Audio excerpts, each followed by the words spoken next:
अस्सलाम वालेकुम। आपको आवाज़ आ रही है?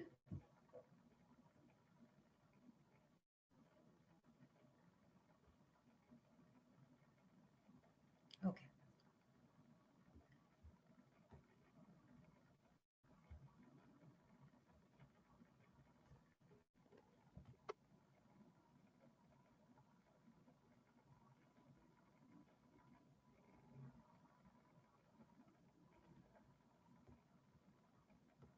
अब आपको आवाज़ सही आ रही है या अभी भी कम आ रही है?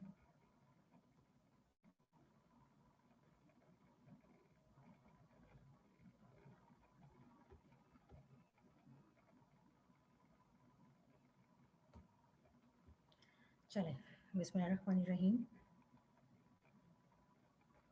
आज के जो वर्कशॉप का टॉपिक है वो है introduction to the interior designing.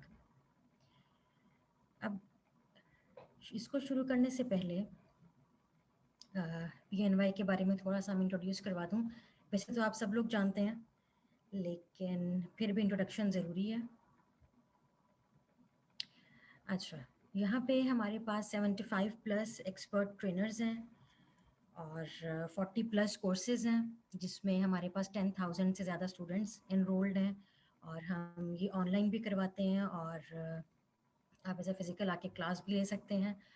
उसके बाद हमारे पास जो है जॉब और इंटर्नशिप की जो प्लेसमेंट होती है उसका सेल बना हुआ है।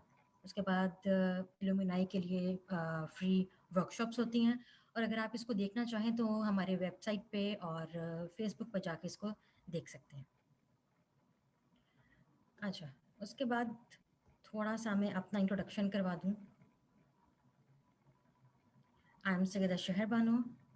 I have done my bachelor's from University of South Asia in architecture, and I'm doing masters from Punjab University, and I have done my diploma in luminous design for building from National College of Arts, Lahore.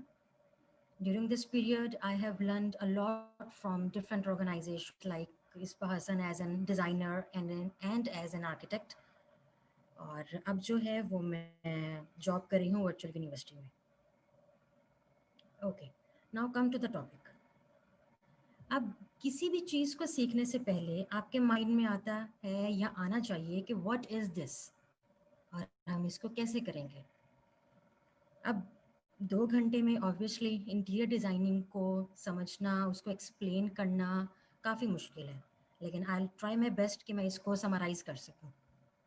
उसके लिए कुछ मैंने content design किया है जिसमें current issues हैं, उसके कुछ टाइप्स हैं। उसके बाद डिज़ाइनर एज़ अ प्रोफेशन है कि हम एज़ अ इसको कैसे लेकर चल सकते हैं।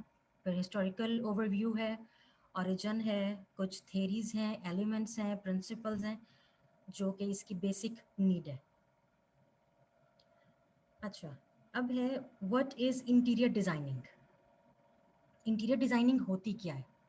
बेसिकली इंटीरियर डिज़ाइनर जो होता है वो किसी स्पेस को इन्वायरमेंटली, ब्यूटीफुली और फंक्शनली जो है ना वो लिवेबल बनाता है। ठीक है। अच्छा, अब ज़ाहिर सी बात है अगर आप कहीं रह रहे हैं उसको आपके अकॉर्डिंगली बनाना इंटीरियर डिज़ाइनर का ही काम होता है। अब इंटीरियर डिज़ाइनिंग में जो मुख्तलिफ चीज़ें आती हैं बेसिकली ये कम्बिनेशन है आर्ट का, साइंस का और टेक्नोलॉजी का। ठीक है। अब ये तो सिर्फ एक कम्बिनेशन है इन 3 चीज़ों का, लेकिन इसके अंदर बहुत से एलिमेंट होते हैं जिसके बगैर इंटीरियर डिज़ाइनिंग जो है वो इम्पॉसिबल कह सकते हैं। ठीक है, लाइक टेक्सचर, कलर, लाइट, वो हम आगे डिस्कस करेंगे। उसके बाद जो इंटीरियर डिज़ाइनर होता है ना वो बेसिकली आपकी जो इन्वायरमेंट है या जो प्लेस है जहाँ लोग रह रहे हैं उसको हेल्दियर और एस्थेटिकली प्लीजिंग बनाता है। ठीक है। अब what is the quality of human life. ज़ाहिर सी बात है हम जॉब करते हैं या चलिए हम जॉब नहीं करते, हम घर में रहते हैं, तो हम अपना मोस्टली टाइम जो है ना वो बिल्ट इन इन्वायरमेंट में गुजारते हैं। मतलब हम घर के अंदर रहते हैं, बाहर नहीं जाते। ठीक है, वो थोड़ी देर के लिए जाएंगे फिर आ जाएंगे। इसका मतलब है कि हमारा जो इंटीरियर है या इंटीरियर की जो स्पेस है उसका अच्छा होना, उसका आपके अकॉर्डिंगली होना वो ज़्यादा बेटर है। अच्छा, उसके बाद बात करते हैं what is the origin of design. Definitely अब हर इंसान जो है वो एक दूसरे से मुख्तलिफ होता है, उसकी सोच भी मुख्तलिफ होती है। तो अच्छा, सो डेफिनेटली जब डिज़ाइन की बारी आती है तो हर किसी के माइंड में डिज़ाइन की डेफिनेशन, डिज़ाइन का कॉन्सेप्ट वो अलग होगा। ठीक है, मेरे माइंड में डिज़ाइन का कॉन्सेप्ट कुछ और होगा, आपके माइंड में कुछ और होगा, अपने आइडियाज़ के अकॉर्डिंगली। अच्छा, लेकिन ये अगर हम इसको 2-4 लफ्ज़ में एक्सप्लेन करना चाहें तो इसका मतलब है कि we have to design with some purpose, कि हमने डिज़ाइन करना है कुछ पर्पस के साथ, उसके पीछे हमारा कुछ थीम होना चाहिए। हम बस ऐसे डिज़ाइन ना कर दें, हम सिर्फ टूल्स को अच्छा, हम सिर्फ टूल्स को अप्लाई ना कर दें, लेकिन उसके पीछे पर्टिकुलर कोई थीम हो, कोई कंसेप्ट हो। दिस इज़ द बेसिक, हम कह सकते हैं कि ये डेफिनेशन होगी या एक ये होगा। अच्छा, अब हर जो है वेबसाइट पे, हर बुक में डिज़ाइन की जो डेफिनेशन है वो मुख्तलिफ है। लेकिन एक वेबस्टर जो है डिक्शनरी काफ़ी मशहूर है, आपने भी सुना होगा नाम इसका। उसके अकॉर्डिंगली जो डेफिनेशन है इसकी वो है to plan and make with skill as a work of art, form और make in the mind, conceive invent the organisation of all elements into a unified whole. इसका मतलब है कि आपने कुछ बनाना है, लेकिन उससे आपकी स्किल नज़र आनी चाहिए। ठीक है, आप जो डेवलप कर रहे हैं या आप जो डिज़ाइन कर रहे हैं उसमें आपकी इंटरेस्ट हो, पहली चीज़, उसमें आपका हार्ड वर्किंग हो, और उसके बाद आपकी स्किल हो। अच्छा, ये तो था what is the origin of design. अब बात आती है कि हम इंटीरियर डिज़ाइनर को हायर क्यों करें। मतलब अब इस ज़माने में या पहले भी जो ख़वातीन होती हैं जो घरों में रहती हैं या जो भी काम करती हैं, जो इस क्रिएटिव राइटिंग या क्रिएटिव जिस फील्ड से नहीं होती हैं, वो भी अपने घर को डिज़ाइन कर लेती हैं। लेकिन बात ये आती है कि हमें इंटीरियर डिज़ाइनर की, एक्सपर्ट की क्यों ज़रूरत है। अब डेफिनेटली अगर इंटीरियर डिज़ाइनर अगर हम हायर कर रहे हैं तो वो एक तो उसकी एजुकेशन, वो प्रॉपर बैचलर्स करके आया होगा, फिर वो उसकी जो एक्सपर्टीज़ हैं वो किसी आर्किटेक्ट के साथ, किसी फर्म के साथ काम करके आया है, तो डेफिनेटली उसकी जो एक्सपोजर होगा वो प्रॉपर होगा और बाकी नॉर्मल पर्सन से ज़्यादा होगा। ये तो सिर्फ एक्सपोजर की बात है। लेकिन अब बात आती है डिज़ाइन की। अभी जब इंटीरियर डिज़ाइनर किसी स्पेस को डिज़ाइन करता है तो उसको पता होता है कि वो क्या डिज़ाइन कर रहा है, और यही बेसिक नीड होती है। फिर आ जाती है कॉस्ट। अब ज़ाहिर सी बात है, इंटीरियर डिज़ाइनर जो है उसको पता होगा कि अगर मैं कोई सोफ़ा डिज़ाइन कर रहा हूँ उसकी कॉस्ट कितनी आएगी और इसकी मार्केट में वैल्यू कितनी है। इंटीरियर डिज़ाइनर का काम ही ये होता है कि कम पैसों में आपको अच्छी चीज़ प्रोवाइड करना, आपको कम कॉस्ट में आपका डिज़ाइन स्पेस अच्छा डिज़ाइन कर देना कि आप उसको आपको खुशी हो रहते हुए उसमें काम करते वक्त। और फिर दूसरी बात ये है कि वो आपके घर की वैल्यू को बढ़ाता है। ठीक है। अच्छा, ये तो था कि हमें एक्सपर्ट की क्यों ज़रूरत होती है। अब एक बहुत ही बेसिक और जो मेन जिसे हम कह सकते हैं डिफरेंस होता है, लोग इसको कंफ्यूजन क्रिएट करते हैं इसमें कि what is the difference between interior decorator और इंटीरियर डिज़ाइनर। बहुत बहुत से लोग जो हैं वो इंटीरियर डिज़ाइनर को डेकोरेटर कहते हैं, लेकिन ऐसा है नहीं। क्योंकि डेकोरेटर जो होता है ना,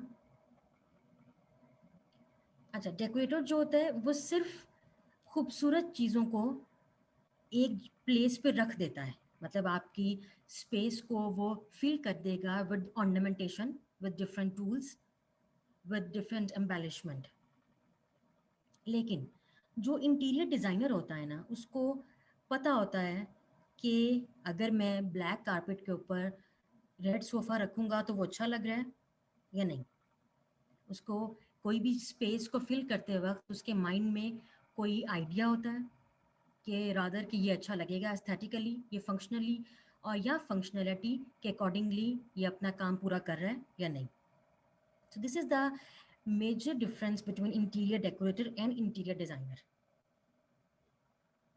अच्छा, जैसे मैंने ऊपर कहा कि what is actually interior designer. It is not to just decorate या फर्नीचर को प्लेस कर देना, सिर्फ ये नहीं होता. इंटीरियर डिजाइनर का मतलब होता है कि वो डिपिक्ट करता है कि हु यू आर.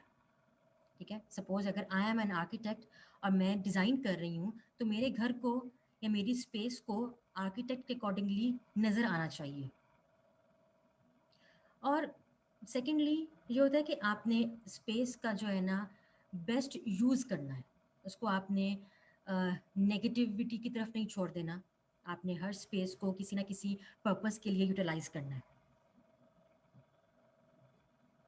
अच्छा, अब बात करते हैं डिज़ाइनर एज अ प्रोफेशन.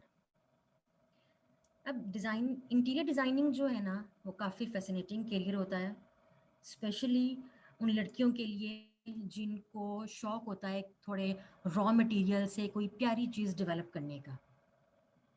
ठीक है, और मोस्टली जो क्रिएटिविटी के प्रोफेशन की तरफ जाते हैं वो इंटीरियर डिज़ाइनर को ही चूज़ करते हैं, इंटीरियर डिज़ाइनिंग को चूज़ करते हैं. अब इंटीरियर डिज़ाइनिंग में सिर्फ प्लेसमेंट नहीं होती, सिर्फ टूल्स को यूज़ करना नहीं होता, सिर्फ डेकोरेशन नहीं होती, उसमें टेक्निकलिटी भी आ जाती है. टेक्निकल स्किल्स होती हैं, कुछ सॉफ्टवेयर्स होते हैं जिस पे इंटीरियर डिज़ाइनर काम करता है. ठीक है, लाइक 3D मैक्स, ऑटोकैड, और अब तो बहुत से और आ गए हैं with the passage of time. इन सब के बगैर इंटीरियर डिज़ाइनर जो है वो कंप्लीट नहीं होता. अब what is the education of interior doing interior designing. अच्छा, इसके लिए अब तो वैसे डिप्लोमा भी हो रहा है और पीएचडी भी हो रही है, लेकिन बेसिक जो है that is the bachelor degree.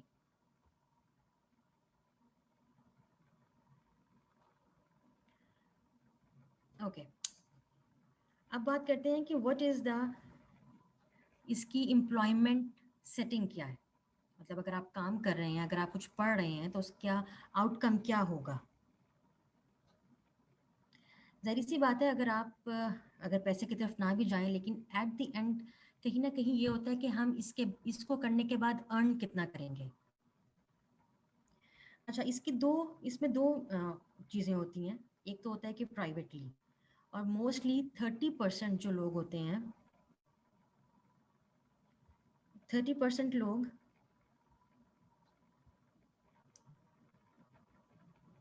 अच्छा 30% जो है उसमें इंटीरियर डिज़ाइनर्स में उनका अपना काम होता है, दे आर सेल्फ एम्प्लॉयड. उसके बाद जो सेकंड इसमें आता है दैट इज़ पब्लिक. मतलब मोस्टली इंटीरियर डिज़ाइनर अगर अगर अपना काम नहीं कर रहे हैं या अपना ऑफिस नहीं खोला हुआ उन्होंने, तो वो किसी ना किसी फर्म के साथ अटैच होंगे, जिसमें इंटीरियर डिज़ाइनिंग फर्म भी आ सकती है, आर्किटेक्चर फर्म्स भी आती हैं, क्योंकि आर्किटेक्चर वालों को भी इंटीरियर डिज़ाइनिंग की ज़रूरत होती है. डेफिनेटली अगर आप एक घर बना रहे हैं तो उसमें आपको मुख्तलिफ इंजीनियर्स की ज़रूरत होगी, like electrical, mechanical, structural interior designer की भी. उसके बाद आता है कि जो इंटीरियर डिज़ाइनर काम करता है वो फर्नीचर स्टोर्स में भी कर सकते हैं. अच्छा, अब इसकी डिमांड क्या है. इंटीरियर डिज़ाइनर जो होता है वो सिर्फ घर डिज़ाइन नहीं करता, या वो एक रूम डिज़ाइन नहीं करता. वो रेस्टोरेंट हो सकता है, ऑफिसेज हो सकते हैं, और रिटेल बिजनेस हो सकते हैं.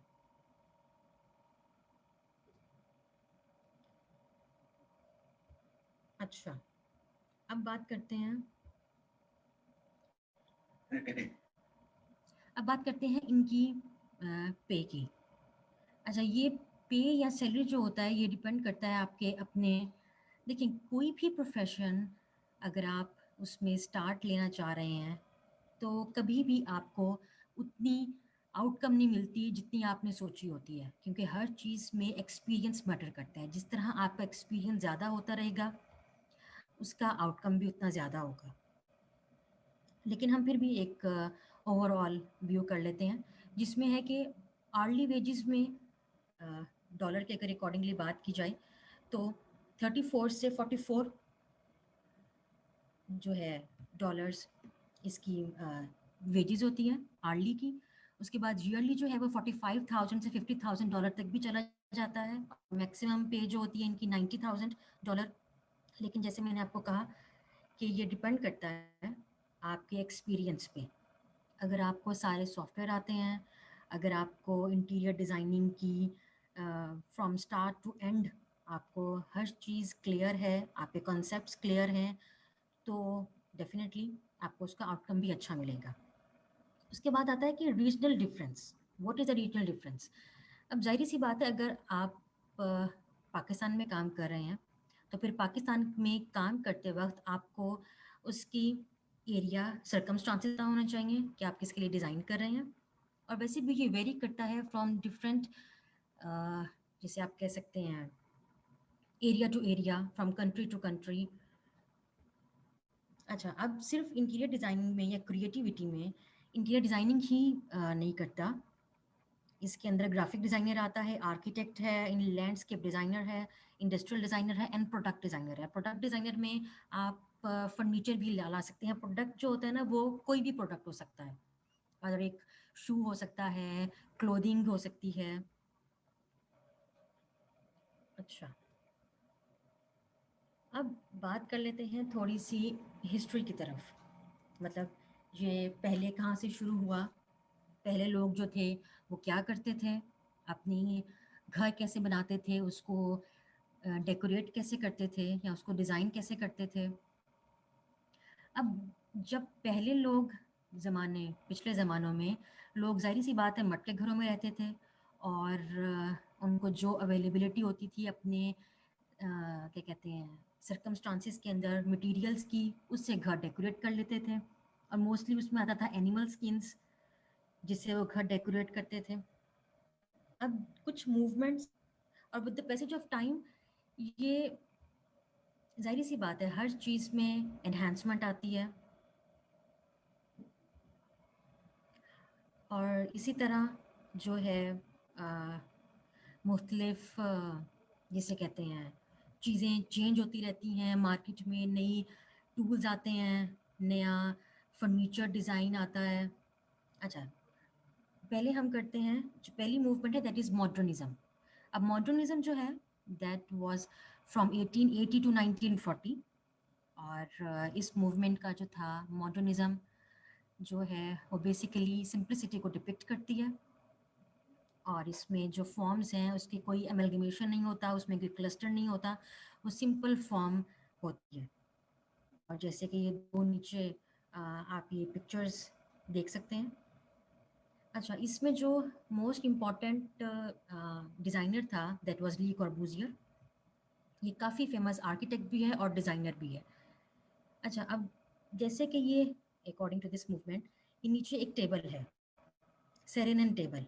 अब ये टेबल बिल्कुल सिंपल सा है और लेकिन एलिगेंट है।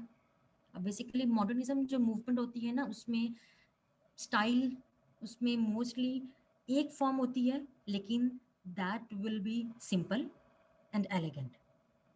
अब दूसरा जो है दूसरी चेयर जो है that is also in black colour but very simple. Okay, अब आते हैं नेक्स्ट मूवमेंट की तरफ।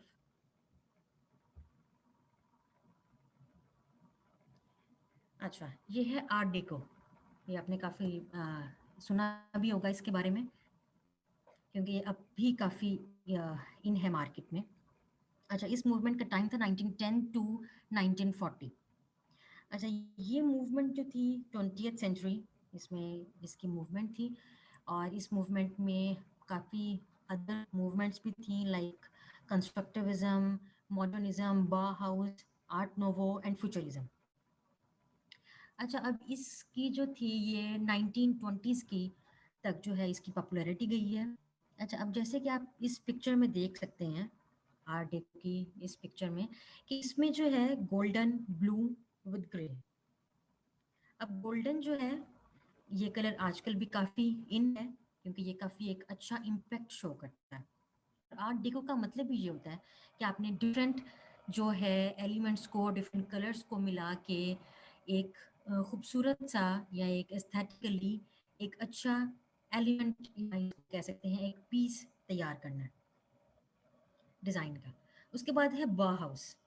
बा हाउस जो है that is also a famous movement from 1920 to 1934। और ये एक फेमस आर्किटेक्ट था वॉल्टर ग्रोपियस, उसकी ये मूवमेंट थी। और ये जो पिक्चर है ये उसी की है, उसने ये खुद डिज़ाइन की है। और आप इस डिज़ाइन में देख सकते हैं कि इसमें कोई पर्टिकुलर कोई शेप नहीं है, इसमें सिर्फ कलर्स हैं और कुछ लाइंस हैं। So basically this is the Bauhaus movement.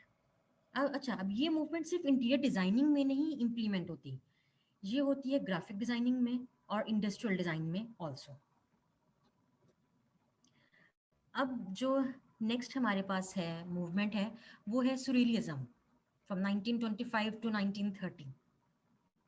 अच्छा, अब इस मूवमेंट का क्या आइडिया था या ये मूवमेंट किस लिए थी? ये मूवमेंट इसलिए थी कि लोग जो अपने माइंड में सोचते हैं उसको इम्प्लीमेंट करें, उसको पेपर पे लाएं और आउट ऑफ द बॉक्स जाके, ठीक है? जैसे कि ये निचली पेंटिंग है एक, उसमें एक आँख बनी हुई है, कुछ फाउंटेन है और पीछे जो है कुछ एनिमल्स हैं। अब ज़ाहिर-सी बात है जिसने ये पेंटिंग बनाई बनाई है, अब उसके माइंड में क्या होगा? वेल ही और शी नोज़। अच्छा, उसके बाद जो हमारे पास अगली मूवमेंट आती है, वो है स्कैंडिनेवियन मॉडर्न मूवमेंट है ये, 1935 से प्रेज़ेंट है। अ, क्योंकि ये मोस्टली अभी भी ये इम्प्लीमेंट होती है। लाइक इस पिक्चर में आप देख सकते हैं कि इस पिक्चर में कोई बोल्ड कलर्स नहीं है, बहुत ही सिंपल, प्लेन और एलिगेंट है। और अच्छा, जितनी इन डिज़ाइनिंग में जितनी चीज़ एलिगेंट होगी उतना ही ब्यूटीफुली फंक्शनली वो उस चीज़ को डिपिक्ट करेगी। और ये मूवमेंट आज भी काफ़ी यूज़ होती है।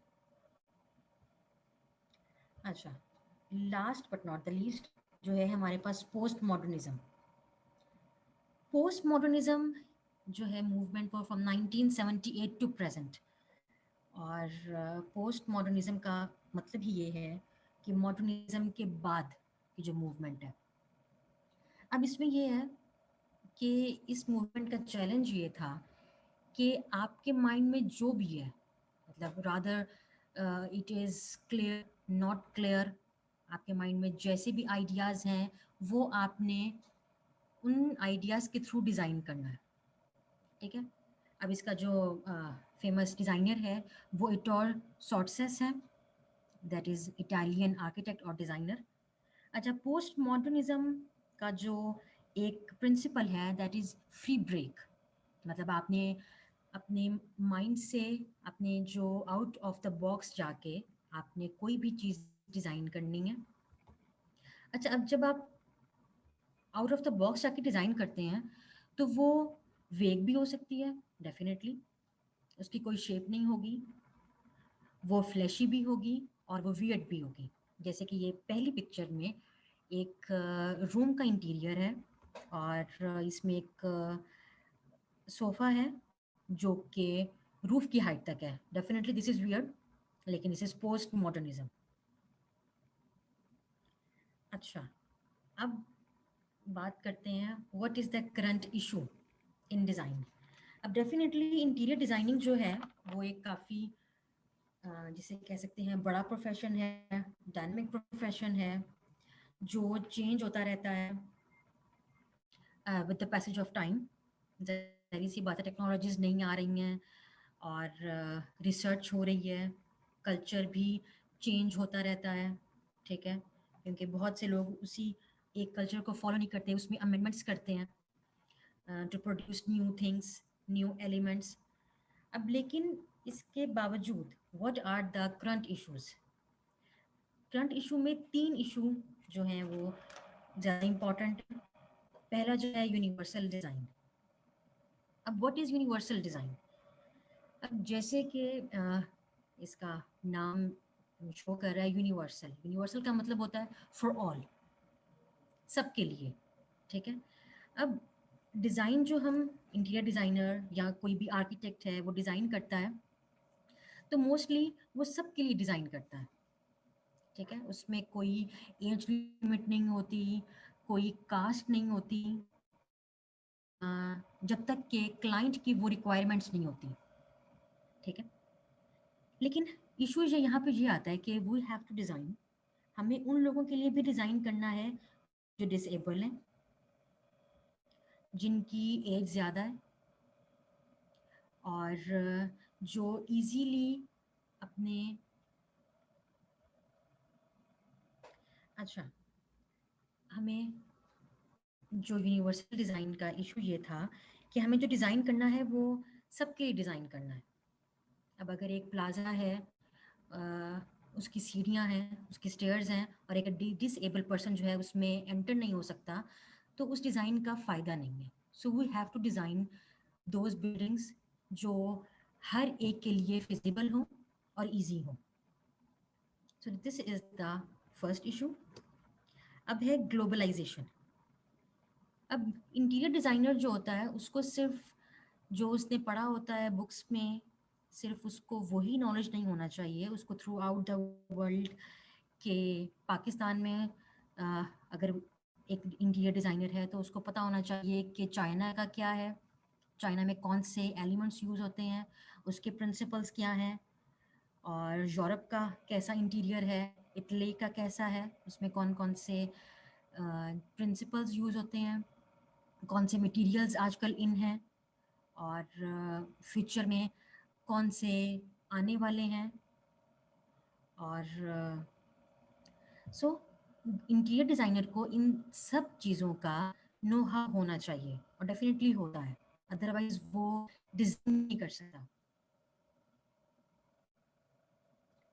अच्छा, अब बात आती है सस्टेनेबल डिज़ाइन की।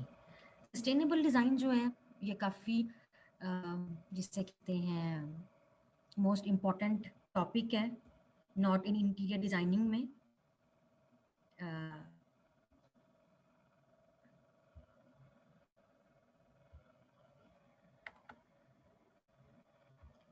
अच्छा, सस्टेनेबिलिटी जो है वो सिर्फ इंटीरियर डिज़ाइनिंग में ही अहमियत नहीं रखता, बल्कि आर्किटेक्चर में भी इसकी काफ़ी इम्पोर्टेंस है। अच्छा, वट अब बात ये आती है कि व्हाट इज़ सस्टेनेबिलिटी। सस्टेनेबिलिटी का मतलब होता है कि आपने अपनी प्रेजेंट रिसोर्सेज, आपने अपनी प्रेजेंट नीड्स को करना है without disturbing the future resources. अब रादर आपने, अगर आपके पास रिसोर्सेज कम हैं या ज़्यादा हैं, लेकिन आपने उसी में रह के अपनी नीड्स को पूरा करना है। अच्छा, अब सस्टेनेबिलिटी में प्रॉब्लम ये है, क्योंकि ये इशू है, कि सस्टेनेबिलिटी पे रिसर्चेस बहुत होती हैं, वर्कशॉप्स बहुत होती हैं, लेक्चर्स होते हैं, लेकिन ये इम्प्लीमेंट नहीं होता, इसका कोई आउटकम नहीं आता। रादर कि सिर्फ जैसे कि आपने ये पिक्चर आपको नज़र आ रही है कि इसमें सिर्फ ये एक वॉल है जो प्लांट्स की है, ठीक है? ये through out the roof wall है और मोस्टली हम जो है अपने घरों के बाहर की वॉल्स पे भी प्लांट्स लगा देते हैं, सिवाय इसके और कोई भी इम्प्लीमेंट नहीं हो रहा। सो this is the basic issue कि हमें सस्टेनेबिलिटी को इसके आउटकम लाने के लिए कुछ प्रिपरेशंस करनी है। अच्छा, अब बात करते हैं what are the types of interior designing. अब इंटीरियर डिज़ाइनिंग में भी मुख्तलिफ टाइप्स हैं, लाइक इंस्टीट्यूशनल डिज़ाइनिंग है, कमर्शियल डिज़ाइनिंग है, लाउंज डिज़ाइनिंग है, रेजिडेंशियल है और कॉरपोरेट है। अब ज़ाहिर सी बात है, इंटीरियर डिज़ाइनर जो होता है वो सिर्फ घर को ही या उसको घड़ी को या होटल को डिज़ाइन नहीं करता, वो स्पेस को डिज़ाइन करता है। अब स्पेस में इन पांचों में कोई भी स्पेस आ सकती है। अच्छा, अब बात करते हैं what is the commercial designing. अच्छा, कमर्शियल डिज़ाइनिंग में ये आता है, 2 चीज़ें आती हैं, या तो डिज़ाइनर जो है वो throughout from 0 to 1, from 0 to 100, वो या तो पूरा उसको डेकोरेट करे, ठीक है? या जो पहले चीज़ें डेकोरेट हुई हुई हैं उनको रेनोवेट करे। अब इसमें कमर्शियल में होटल्स आते हैं, क्लब्स आते हैं, रिज़ॉर्ट्स आते हैं, शॉपिंग मॉल्स आते हैं, स्कूल्स आते हैं, एटसेट्रा। इस तरह के बहुत से जो हमारे पास बिल्डिंग्स आती हैं वो कमर्शियल में ही आती हैं, जहाँ पे लोग विजिट करते हैं, लोग लाइक ऑफिस में काम करते हैं, दैट इज़ आल्सो कमर्शियल। अच्छा, अब सिर्फ इंटीरियर डिज़ाइनर का काम सिर्फ डिज़ाइन करना नहीं है, उसका काम है कि उसने कमर्शियल बिल्डिंग को प्रॉफिट लेके आना है थ्रू हिज और हर डिज़ाइन। मतलब वो इस तरह का डिज़ाइन क्रिएट करे कि लोग उसकी तरफ, उस बिल्डिंग की तरफ अट्रैक्ट हों, उसको विजिट करें और प्रॉफिट आए। तो ये एक मोस्ट जो इम्पोर्टेंट काम होता है, ये भी इंटीरियर डिज़ाइनर का ही काम होता है। अच्छा, अब ये कैसे हो सकता है कि वो मटेरियल ऐसा यूज़ करे, ठीक है, या उसमें जो है ऐसे एलिमेंट्स यूज़ करे डिज़ाइन में, ऐसा फर्नीचर हो जिससे लोग उसको देखने आए। अच्छा, अब बात करते हैं बार यानी या लाउंज डिज़ाइनिंग की। इसमें हम कैफ़े आ जाते हैं, होटल्स आ जाते हैं। बेसिकली बार जो होते हैं out of the country, Europe वगैरह के लिए। और जो बार या लाउंज को डिज़ाइन करना होता है ना, वो that is a very comprehensive job. ठीक है, जैसे मैंने ऊपर आपको बताया कि सिर्फ इसमें डिज़ाइन करना नहीं होता, इसमें आपको रेवेन्यू जनरेट करना है। ठीक है ना, अगर कोई बिल्डिंग चल रही है या कोई कैफे चल रहा है, तो डेफिनेटली जब तक रेवेन्यू नहीं होगा वो उसकी रन।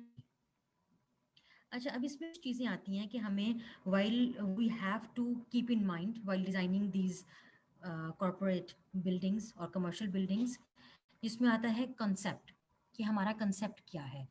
कोई भी ऐसी ऐसी बिल्डिंग या होटल किसी भी कंसेप्ट के बगैर डिज़ाइन करना, दैट इज समहाउ इम्पॉसिबल।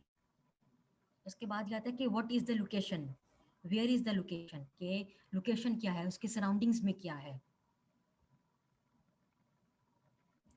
उसके सराउंडिंग्स में क्या है, आप ये किसको सर्व कर रहे हैं। अगर आप एक रेस्टोरेंट खोल रहे हैं, तो आप किन लोगों के लिए सर्व कर रहे हैं और आप उसमें सर्व क्या कर रहे हैं। सो ये जो कुछ एलिमेंट्स हैं, बेसिक एलिमेंट हैं फॉर डिज़ाइनिंग। अच्छा, अब बात करते हैं रेजिडेंशियल डिज़ाइन की। रेजिडेंशियल डिज़ाइन जो है ये मुख्तलिफ है बाकी होटल्स, लाउंज, कैफ़ेज़ डिज़ाइनिंग से, क्योंकि एक प्लेस होती है जो पब्लिकली प्लेस होती है, लेकिन रेजिडेंशियल जो होता है वो आपका अपना घर होता है। सो डेफिनेटली उसमें आपका आइडिया, आपके जो कॉन्सेप्ट हैं वो टोटली डिफरेंट होंगे रादर देन अदर डिज़ाइनिंग से। क्योंकि घर डिज़ाइन करते वक्त आपको सबसे पहले इस चीज़ का ख्याल रखना है कि जो लोग वहाँ रह रहे हैं वो इस चीज़ से अ, जिसे कहते हैं कंफर्टेबल होंगे। अगर आप कोई कर्व फर्नीचर यूज़ कर रहे हैं, तो वो क्या इससे इसको यूज़ करते वक्त ईजीनेस फील करेंगे। सो रेजिडेंशियल या घर डिज़ाइन करते वक्त आपको इन चीज़ों का ख्याल रखना पड़ता है कि जो लोग वहाँ रह रहे हैं उनकी थिंकिंग क्या है, वो कैसा सोचते हैं, उनका रहन सहन क्या है, वो इस चीज़ के साथ कैटर कर भी सकते हैं या नहीं। अच्छा, अब इसमें आ जाता है कलर आ जाता है, फिर फर्नीचर है, लाइटिंग है, उसके बाद इसका जनरल लेआउट है, क्योंकि इंटीरियर डिज़ाइनर का काम सिर्फ, जैसे मैंने आपको पहले बताया, डेकोरेट करना नहीं होता, उसका काम होता है लेआउट करना, मतलब स्पेस को according to their ideas, according to the client requirements. अच्छा, अब इसमें कुछ थेरीज आती हैं। इंटीरियर डिज़ाइनिंग में थेरीज तो काफ़ी ज़्यादा हैं, लेकिन कुछ जो हैं, कुछ जो इम्पोर्टेंट हैं वो हम डिस्कस कर लेते हैं, जिसमें ऑर्गेनिक है, नेचुरलिस्टिक है, जियोमेट्रिक है, एब्स्ट्रैक्ट है और मेटामॉर्फिक है। अच्छा, अब जो पहली चीज़ है दैट इज़ डेकोरेटिव और अप्लाइड डिज़ाइन। अब डेकोरेटिव का तो ऊपर हम डिस्कस कर चुके हैं कि व्हाट इज़ डेकोरेटिव, के डेकोर किसे कहते हैं। और ये अब बात करते हैं अप्लाइड डिज़ाइन की। अब जब अप्लाइड डिज़ाइन बेसिकली होता है कि आपने किसी दो चीज़ों को एक साथ कंबाइन कर दिया। सपोज़ मैंने ब्लैक कारपेट के ऊपर रेड सोफ़ा रख दिया, दैट इज़ अप्लाइड डिज़ाइन। अब रेड सोफ़ा रखते वक़्त मुझे माइंड में होना चाहिए, मेरे माइंड में, कि ये अच्छा लगेगा या नहीं। मतलब ये ब्लैक कलर्स आपस में क्या कहते हैं, कलर आपस में कर रहे हैं।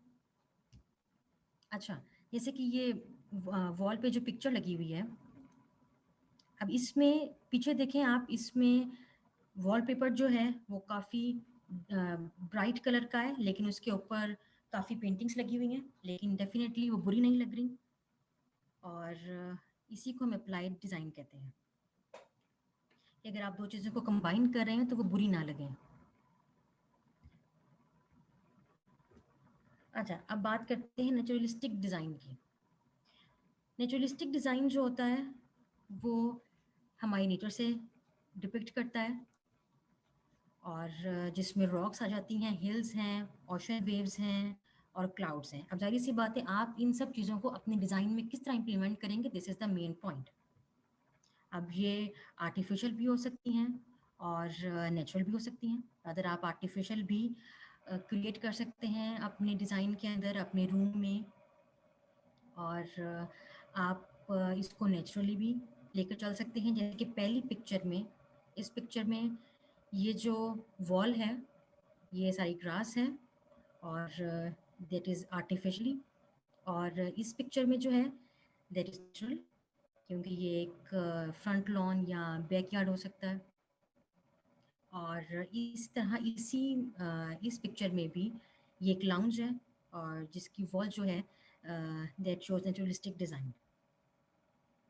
अच्छा, अब नेचुरलिस्टिक डिज़ाइन जो है वो आपकी नेचर को लेके नहीं चलता, उसमें आपको it should be to both.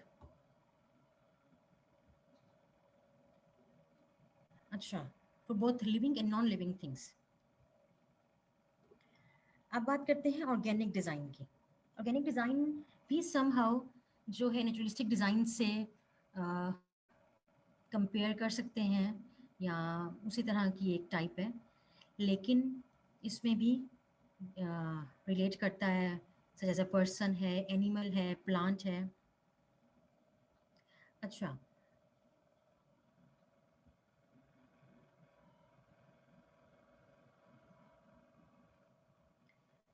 Organic design जो है, अब ऑर्गेनिक डिज़ाइन में बाज़ लोगों का ये आइडिया होता है कि इसमें जो है पर्टिकुलरली कोई ज्योमेट्रिक फॉर्म होगी, लेकिन ऐसा होता नहीं है। इसमें आपके पास कर्व्स आ जाती हैं, और बेसिकली जो चीज़ फ्लोइंग में है, जैसे कि आर्क है, वो एक फ्लो को शो करती है, उसका साइन। जैसे कि ये पहला जो बिल्डिंग है, that is the most famous, ये घर है, और ये एक बहुत फेमस आर्किटेक्ट है, फ्रैंक लॉयड राइट, ये उसने डिज़ाइन किया है। और ये घर जो है ये एक क्लिफ उस पे बना हुआ है। जैसे देखें आप, ये एक नीचे वाटरफॉल है और उसके ऊपर ये घर डिज़ाइन हुआ है। तो this is the most suitable example for organic design. अब सेकंड पिक्चर में देखें, ये एक रेस्टोरेंट है जिसकी रूफ डिज़ाइन हुई हुई है, और इसमें कर्व्स यूज हुए हुए हैं। सो this is also the example of organic design. अच्छा, अब बात करते हैं ज्योमेट्रिक डिज़ाइन पे। ज्योमेट्रिक डिज़ाइन जो है, ज्योमेट्री हम बचपन से पढ़ते आ रहे हैं कि ज्योमेट्रिक में सारी शेप्स आ जाती हैं, like rectangle, triangle, square, circle, polygon, hexagon, octagon, जितनी भी शेप्स हैं वो ज्योमेट्रिक डिज़ाइन में आ जाती हैं। अब ज्योमेट्रिक डिज़ाइन का जो ट्रेंड है वो आजकल काफ़ी इन है मार्केट में, क्योंकि ये तो एस्थेटिकली भी काफ़ी प्लीजिंग होता है, इससे एक अच्छा इम्पैक्ट आता है, थोड़ा डिफरेंट आ जाता है रादर देन फ्लावर्स। और जैसे कि ये वॉलपेपर पे लगा हुआ है, this is also geometric form. और इसी तरह ये भी एक वॉलपेपर है रूम के अंदर, उसमें भी ज्योमेट्रिक फॉर्म्स हैं। पता ये कोई पर्टिकुलर फॉर्म नहीं है, लेकिन समहाउ गोल्डन और ब्लैक लाइन से मिलकर एक फॉर्म बनी हुई है। अच्छा, ज्योमेट्रिक लाइन पैटर्न को बनाने का सिर्फ एस्थेटिकली ही मकसद नहीं होता। They can also be flexible, visually effective and in some cases very functional. अच्छा, अब ज्योमेट्रिक डिज़ाइन में जो एक मिसकंसेप्शन है कि जो इसमें जो हम यूज़ करते हैं शेप्स, उसमें शार्प कर्व्स होते हैं, लेकिन ऐसा पॉसिबल नहीं है। ये सिर्फ एक मिसकंसेप्शन है। इसमें हम ज्योमेट्रिक फॉर्म्स जो हैं they can be in sharp edges और इन सॉफ्ट एजेस। ये आपके डिज़ाइन पर डिपेंड कर रहा होता है और मार्केट पे, कि मार्केट में अवेलेबल क्या है। उसके बाद बात करते हैं एब्स्ट्रैक्ट डिज़ाइन की। अच्छा, एब्स्ट्रैक्ट जो होता है दैट इज़ ऑब्सलीक। इसमें कोई भी पर्टिकुलर शेप नहीं होती, कोई पर्टिकुलर डायग्राम नहीं होती, फॉर्म नहीं होती। एब्स्ट्रैक्ट जो होता है बेसिकली आपका आइडिया होता है, आपने उसे कैसे वॉल पे, कैसे अपने डिज़ाइन में इम्प्लीमेंट करना है। अब एब्स्ट्रैक्ट डिज़ाइन जो है वो नेचुरल, ऑर्गेनिक और ज्योमेट्रिकल शेप तीनों से मिलकर बनता है। ठीक है, अगर आप तीनों चीज़ों को मिलाकर कुछ बनाएंगे तो उसकी वो अपनी ओरिजिनलिटी जो है वो खो देगा। So that is the basic और main theme of abstract design, कि उसकी ट्रांसफॉर्मेशन हो जाए और जो ओरिजिनलिटी है वो चली जाए। जैसे कि इस पिक्चर में देख रहे हैं, इस ये this is totally as an abstract design. इसमें कोई फॉर्म नहीं है, इसमें सिर्फ कलर के साथ और कुछ एब्स्ट्रैक्ट फॉर्म्स के साथ इसको बनाया हुआ है। So this is the best example of abstract design. अच्छा, अब बात करते हैं मेटामॉर्फिक डिज़ाइन की। मेटामॉर्फिक डिज़ाइन जो है ना, that depicts changing, varying forms हैं शेप्स में विद इन अ डिज़ाइन। अच्छा, अब जैसे कि पहली पिक्चर में ये एक लैम्प है विद कर्व्स, लेकिन इसका जो शेडो है that is in straight lines. अच्छा, दूसरा जो है ये एक क्लोजेट है जो सिंपल ही रेक्टेंगुलर फॉर्म में है, लेकिन जब ये ओपन होती है तो समथिंग डिफरेंट। अच्छा, इसकी जो बेस्ट एग्जांपल है that is caterpillar and butterfly. मतलब जब कैटरपिलर होता है वो उसकी शेप कुछ और होती है, और जब बटरफ्लाई में चेंज होता है तो टोटली डिफरेंट शेप में कन्वर्ट हो जाता है। अच्छा, अब बात करते हैं थेरीज पे। मतलब एक बहुत ही फेमस जो थेरी है वो थेरी है वास्तुशास्त्र। ये एक इंडियन साइंस, इंडियन का प्रिंसिपल है, लेकिन इसका जो प्रिंसिपल है उसमें लोग आज भी, डिज़ाइनर्स आज भी इसको इम्प्लीमेंट करते हैं। घर खरीदते वक्त, घर को बनाते वक्त, घर को डेकोरेट करते वक्त।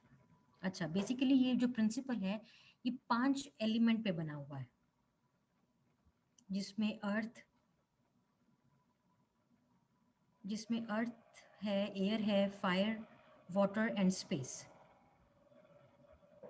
अब इस प्रिंसिपल के अकॉर्डिंगली, वास्तुशास्त्र के प्रिंसिपल के अकॉर्डिंगली ये है कि हर कॉर्नर, रादर वो ऑफिस का हो या आपके घर के कमरे का हो, उसकी कोई ना कोई अप्रोप्रिएट डायरेक्शन होती है।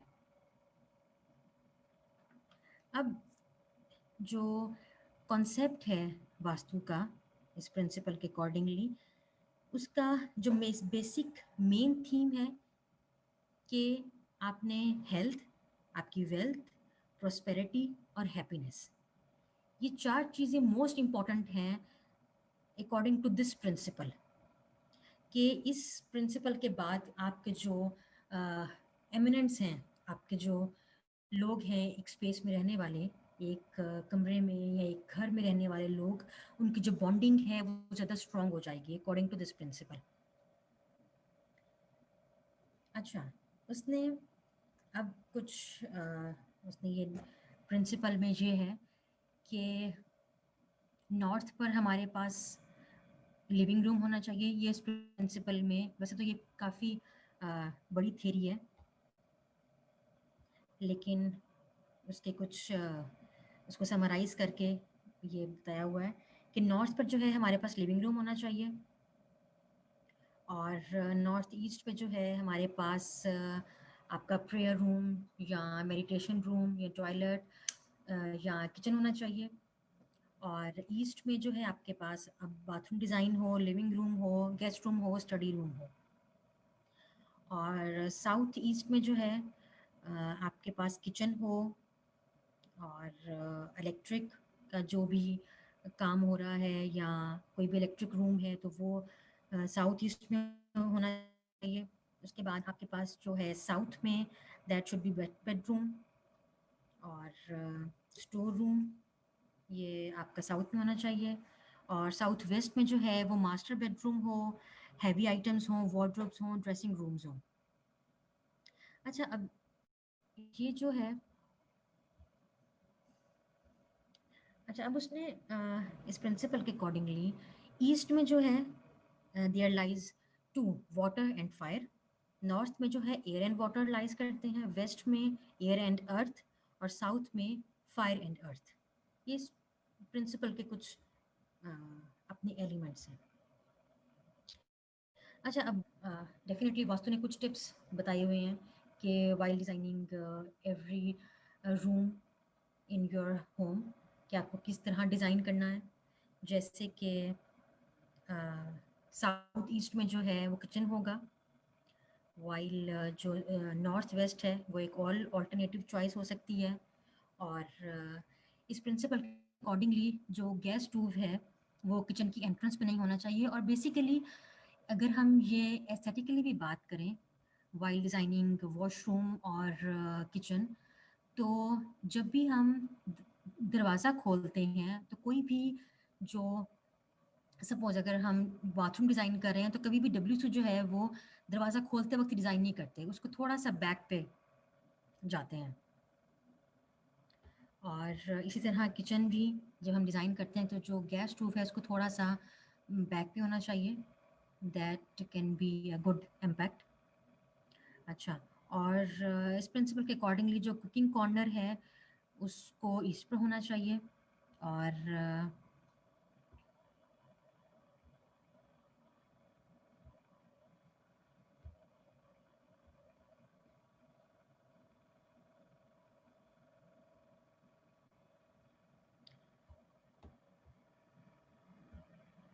अच्छा, अब इस प्रिंसिपल के अकॉर्डिंगली किचन का जो कलर हो वो येलो, वाइट, रेड, ऑरेंज और ब्राउन होना चाहिए।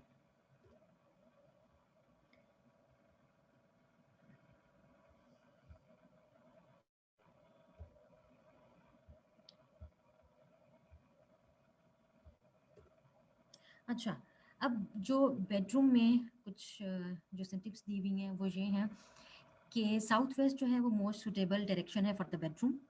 और जो बेड की शेप हो that should B square and rectangle, जिससे पीस और प्रोस्पेरिटी शो होती है। उसके बाद इस प्रिंसिपल के accordingly other it is true और सस्पिशियस कि जो मिरर और टीवी है that should be covered at night while sleeping. अच्छा, लिविंग रूम के बारे में उसके कुछ टिप्स ये हैं कि नॉर्थ जो है that is the appropriate direction for the room. और जो पेंटिंग्स हैं वो नेगेटिव इम्पैक्ट शो करती हैं, so they are not to be allowed in the room और इन हाउस। और जो डाइनिंग टेबल है वो उसकी जो चेयर्स हैं उनके नंबर्स शुड बी इवन। और अगर तो घर में एसी या रूम में एसी है that should be in the west direction. अच्छा, अब ऑफिस के अकॉर्डिंगली बात करें। अच्छा, अब अगर ऑफिस के अकॉर्डिंगली बात की जाए तो जो सीनियर एग्जीक्यूटिव या मैनेजर का रूम है that should be western side पर हो, south western and southern corners in the office. उसके बाद जो मिडिल मैनेजर का कमरा है that should be in the northern and eastern zones, while जो फील्ड स्टाफ है उनका रूम जो है वो नॉर्थ वेस्ट में होना चाहिए। इसी तरह नॉर्थ वेस्ट जो है that is good for marketing department, और on the other hand south east और नॉर्थ वेस्ट जो है that is good for pantry. और जो ओनर्स हैं Office का owner should be prefer to use the rectangular desk for handling office work. So these are the some principles in this theory. अच्छा, अब जब भी कोई इंटीरियर डिज़ाइनर कुछ डिज़ाइन करता है तो वो सिर्फ मार्केट में जो चीज़ लाइक फर्नीचर एम्बेलिशमेंट के टूल्स सिर्फ उन्हीं को लेके स्टडी नहीं करता। उसमें कुछ एलिमेंट्स होते हैं, कुछ प्रिंसिपल्स होते हैं, और इन प्रिंसिपल्स और एलिमेंट्स के बगैर इंटीरियर डिज़ाइनिंग जो है दैट इज़ नॉट पॉसिबल। अच्छा, अब इसको हम बारी बारी देख लेते हैं। द फर्स्ट एलिमेंट जो है डिज़ाइन का दैट इज़ स्पेस। अब स्पेस जो है वो कोई भी हो सकती है। आपके रूम की स्पेस हो सकती है, आपके ऑफिस में दो टेबल्स के दरमियान स्पेस हो सकती है। जैसे कि पहली पिक्चर में है, ये वाली पिक्चर एक रूम की है, डोर के आगे की जो खाली जगह है दैट इज स्पेस। इसी तरह ये एक सेकंड पिक्चर जो है ये किसी होटल की है, और दो टेबल्स के दरमियान जो खाली जगह that is also space. Third picture में there is a huge space between table and balcony. अच्छा, उसके बाद आती है शेप। अब डेफिनेटली शेप जो है वो पर्टिकुलरली कोई एक शेप नहीं होती। शेप्स जो हैं वो बहुत सी किस्म की शेप्स होती हैं। जैसे कि ये पहली पिक्चर जो है ये एक simple chair with rectangle square shape को डिपिक्ट करती है। ये जो शेप है इसमें सम कर्व्स, कुछ लाइंस हैं। ये जो है that is a sharp curve, ये जो स्टूल है। और इसी तरह ये जो पिक्चर है इसमें कुछ राउंड टेबल्स हैं। अच्छा, वैसे तो एलिमेंट्स सभी बहुत इंपॉर्टेंट हैं, लेकिन लाइन जो है that is the most important element for interior designing, क्योंकि मोस्टली हम लाइंस पे ही काम करते हैं। और लाइन की डेफिनेशन को हम इस तरह डिफाइन कर सकते हैं कि अगर हम कोई भी दो पॉइंट्स को मिला दें दैट कुड बी लाइन। और उसका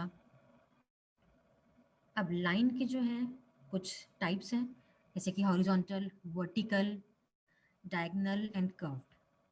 अब ये जो पहली पिक्चर है ये जो रूफ डिज़ाइन हुई हुई है that is in curved shapes, मतलब इसमें बहुत ही कर्व्ड है। और ये जो सेकंड पिक्चर है ये पिक्चर भी स्पाइरल स्टेयरकेस है, ये भी कर्व में है, और ऊपर कुछ लाइट्स हैं। अच्छा, अब बात करते हैं वर्टिकल लाइंस की। अब ये तीन पिक्चर्स में वर्टिकल लाइंस, जो पहली पिक्चर है ये विंडो की है, वर्टिकल लाइंस। जो सेकंड पिक्चर है ये बेसिकली एक कुछ डिज़ाइन एलिमेंट है दैट इज आल्सो इनवर्स। और ये थर्ड जो है,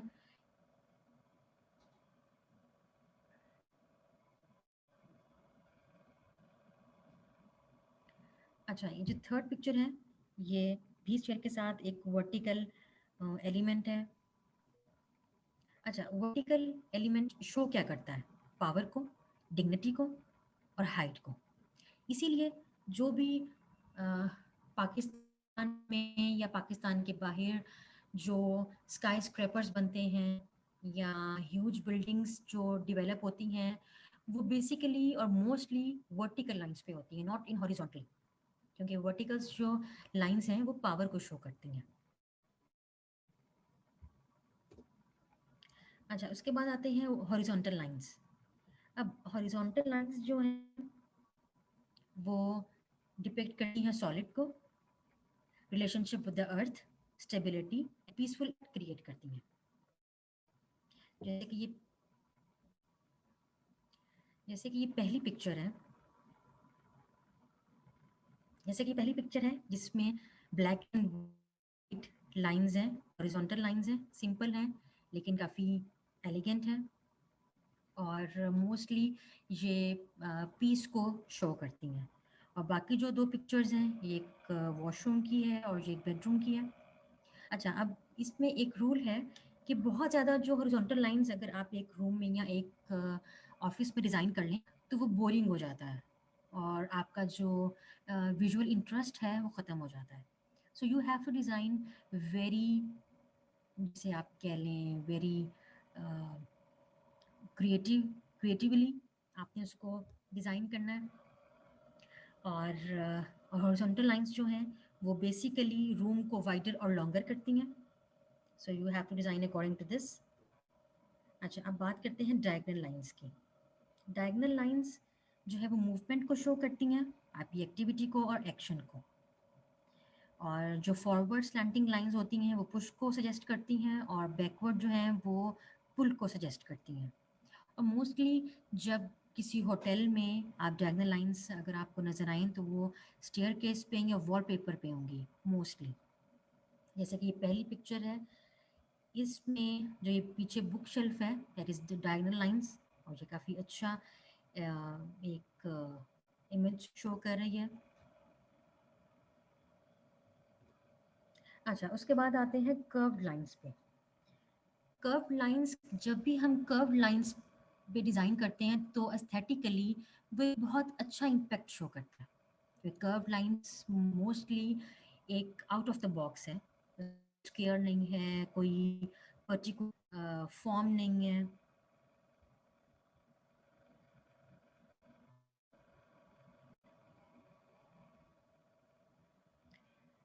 अच्छा, जो पहली पिक्चर है ये एक स्टेयर केस की है, और लेकिन इसमें ये एक स्पाइरल स्टेयर केस है, लेकिन इसके जो डिज़ाइन एलिमेंट है दैट इज़ इन कर्व्ड. ये वुडन का एलिमेंट है और काफ़ी अच्छा डिज़ाइन है. जो सेकंड है that is a wallpaper of curved form. और जो थर्ड है ये एक वॉशरूम की पिक्चर है, जिसमें जो फ्लोर है that is in curved forms. Particularly इसमें कोई स्पाइरल डिज़ाइन बना हुआ है, और आपका जो वैनिटी है that is in curved form. अच्छा, कर्व लाइंस जो हैं वो फ्लेक्सिबिलिटी को, ग्रेस को और फेमिनिन इफेक्ट को डिपिक्ट करती हैं. और होटल्स में जो कर्व लाइंस होती हैं ना वो मोस्टली आपको नज़र आएंगी tied in in black curtains and the graceful curves of furniture. क्योंकि मोस्टली जो होटल्स उसमें आपने लोगों को अट्रैक्ट करना होता है कि लोग आएँ, इसलिए वहाँ पे मोस्टली जो है ना कर्व्स जो फर्नीचर होता है वो ज़्यादा बनाया जाता है. अच्छा, अब बात करते हैं टेक्सचर की. अब टेक्सचर जो है ना वो बहुत किस्म के टेक्सचर्स हैं. Textures can be rough, smooth, shiny, hard, soft, etcetera. There are a lot of types. Market में बहुत ज़्यादा टाइप्स हैं, और ये with the passage of time ये इंक्रीज होते रहते हैं.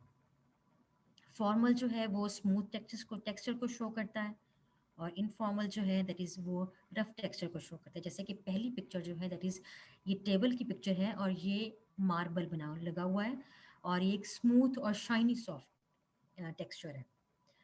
और दूसरा जो है दैट इज़ ये एक मैट है दैट इज़ रफ टेक्सचर, और ये कुछ टेक्सचर्स का कम्बिनेशन है.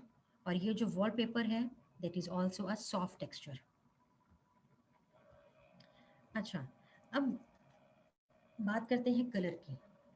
वैसे तो जो टेक्सचर्स हैं, लाइंस हैं, वो बहुत इम्पॉर्टेंट होती हैं, क्योंकि इंटीरियर डिज़ाइनिंग में हर एलिमेंट, हर प्रिंसिपल इम्पॉर्टेंट होता है. लेकिन जितनी कलर की इम्पोर्टेंस है उतनी नहीं है, क्योंकि कलर सिर्फ आपके रूम की पर्सनैलिटी को नहीं शो करता, बल्कि आपके मूड को भी डिपिक्ट कर रहा होता है कि आप किस मूड में हैं. अदर यू आर हैप्पी और यू आर इन एंगर, और आप किस मूड में हैं ये आपका रूम का कलर शो करता है. और अच्छा, हर कलर की इसी तरह हर कलर की अपनी एक पर्सनैलिटी होती है, उसका अपना एक वर्किंग स्टाइल होता है कि वो कलर जो है वो क्या शो कर रहा है. जैसे कि ब्लैक कलर होता है, ब्लैक कलर जो है वो स्ट्रेंथ और अथॉरिटी को शो करता है, और मोस्टली जो है साइंस में black colour with fluorescent yellow background के साथ लगाया होता है. आप अगर आप साइंस बोर्ड्स देखें, रेड जो है वो एनर्जी को शो करता है, वॉर को, डेंजर, स्ट्रेंथ और पावर को. और रेड कलर जो है वो भी साइंस में यूज़ होता है फॉर अलर्ट. इसी तरह पिंक कलर जो है वो कंपैशन को शो करता है, लव को और वार्म को। ऑरेंज कलर जो है वो जॉय को, सनशाइन को, हैप्पीनेस को, क्रिएटिविटी और सक्सेस को डिपिक्ट करता है। येलो कलर जो होता है वो एनर्जी और हैप्पीनेस को शो करता है।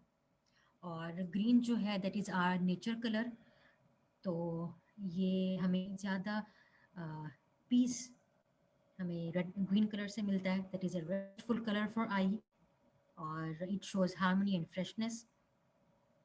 इसी तरह जो कोरल है वो फ्यूचर यूज़ के लिए इस्तेमाल किया जाता है समवेयर।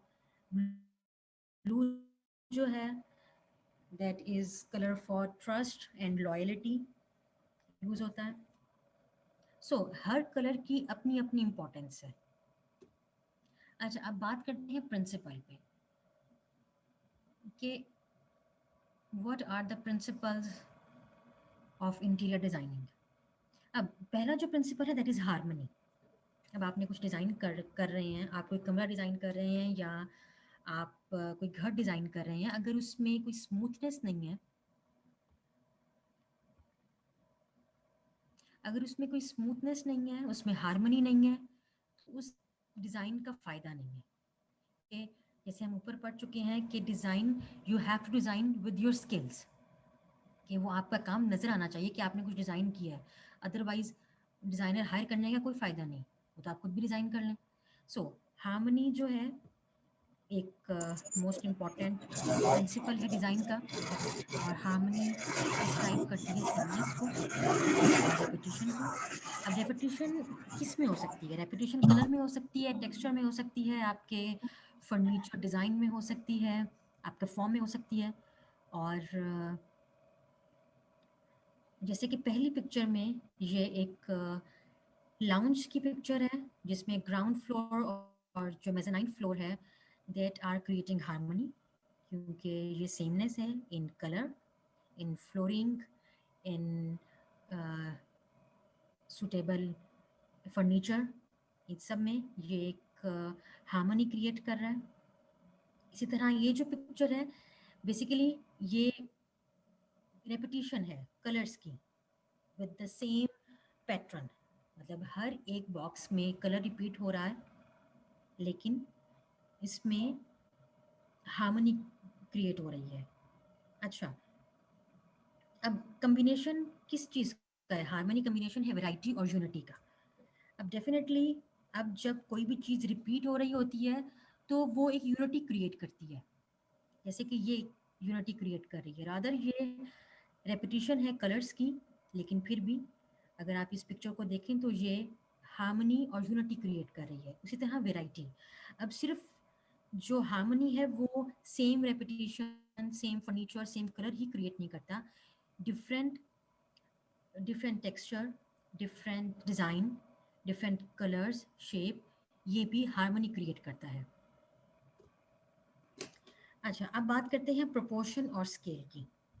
प्रोपोर्शन और स्केल जो है वो किसी भी चीज़ को डिज़ाइन करते वक्त इसको हम अपने माइंड में रखते हैं, क्योंकि ये एक बेसिक एलिमेंट या प्रिंसिपल है डिज़ाइन का। तो अगर आप ग्राफिक डिज़ाइनिंग में कोई पम्फलेट डिज़ाइन कर रहे हैं, जब तक उसकी प्रोपोर्शन, उसका स्केल नहीं होगा, वो डिज़ाइन डिज़ाइन नहीं लगेगा, वो काफ़ी बुरा लगेगा। इसी तरह जब आप बिल बोर्ड डिज़ाइन करते हैं तो वो किसी ना किसी स्केल पर होते हैं। सो प्रोपोर्शन जो है वो शो करता है कि one part of object relates to another part. अब डिज़ाइनिंग में एक बहुत ही इम्पॉर्टेंट रूल होता है when we are designing some huge mega structures और some huge interiors, golden mean, ये एक काफ़ी जिसे कहते हैं इम्पॉर्टेंट थियरी है डिज़ाइनिंग की। अच्छा, इसी तरह स्केल, स्केल जो है, स्केल भी प्रोपोर्शन की तरह जो है रिलेट करता है एक ऑब्जेक्ट से दूसरे ऑब्जेक्ट में। कि सपोज़ अगर मैं एक टेबल के ऊपर, राउंड टेबल के ऊपर कोई वॉज रख दूँ और उसकी हाइट टेबल से बहुत ज़्यादा हो, या जैसे हम पहले पिक्चर में एक देखते आए हैं, एक सोफ़ा था जो रूफ के साथ लगा हुआ था, सो दैट इज़ द, वो आउट ऑफ द स्केल था। ठीक है, अच्छा, अब बात करते हैं बैलेंस की। अब बैलेंस जो है, balance the feeling of rest. अब इसमें कुछ टाइप्स भी हैं। एक टाइप जो है that is a formal balance, फिर है इनफॉर्मल बैलेंस। बैलेंस को, फॉर्मल बैलेंस को हम क्लासिकल बैलेंस भी कहते हैं, और ये टाइप है सिमेट्रिकल बैलेंस की, जो मैं आगे आपको बताऊंगी। ये स्ट्रेंथ, स्टेबिलिटी को और काम को क्रिएट करता है, डिपिक्ट करता है। और मोस्टली जो बैलेंस होता है ना, वो आपको गवर्नमेंट की जो बिल्डिंग्स होती हैं उनमें बहुत ज़्यादा मिलता है, क्योंकि वो काम ही बैलेंस पे करते हैं। अच्छा, जैसे कि ये पहली पिक्चर है, ये एक जिसे आप कहते हैं, कह लें, एक एंट्रेंस है, लेकिन ये इसके दोनों साइड्स पे जो वॉलपेपर है, उसका कलर, उसका जो टेक्सचर है, वो बिल्कुल सेम है। और ये एक बैलेंस क्रिएट कर रहा है। अब बैलेंस जो है वो सिर्फ आप अपने फर्नीचर से शो नहीं करते, आप उस कलर से भी शो करते हैं, कलर्स का जो पैटर्न है उससे भी शो करते हैं, उसका जो टेक्सचर है उससे भी शो करते हैं। अब बात करते हैं इनफॉर्मल बैलेंस की। What is the informal balance? Informal balance को हम एक्टिव बैलेंस भी कहते हैं। ठीक है, ये एक टाइप है एसिमेट्रिकल बैलेंस की। अच्छा, अब जब बैलेंस की बात होती है तो कुछ जो होता है दैट इज अ समथिंग जो कनेक्ट हो रहा होता है विद सम फोकल पॉइंट या विद सम सेंटर, सेंट्रलाइज्ड। ठीक है। अब जब इनफॉर्मल बैलेंस में अगर आप इस पिक्चर को देखें, इसमें कुछ भी सेंट्रलाइज्ड नहीं है, लेकिन फिर भी ये एक बैलेंस क्रिएट कर रहा है। अगर आप शेप की बात करें तो सोफा जो that is in rectangle shape है, ये एक वॉज है, ये सर्कल में है, ये एक रेक्टेंगल में है। सो शेप्स आर ऑल्सो डिफरेंट, लेकिन फिर भी ये एक बैलेंस क्रिएट कर रही है। इसी तरह जो सेकंड पिक्चर है, वो भी इनफॉर्मल बैलेंस की है। अब बात करते हैं बैलेंस एज अ सिमेट्रिकल और एसिमेट्रिकल। अच्छा, अब जब सिमेट्रिकल है, ये आपके सामने एक रूम की पिक्चर है।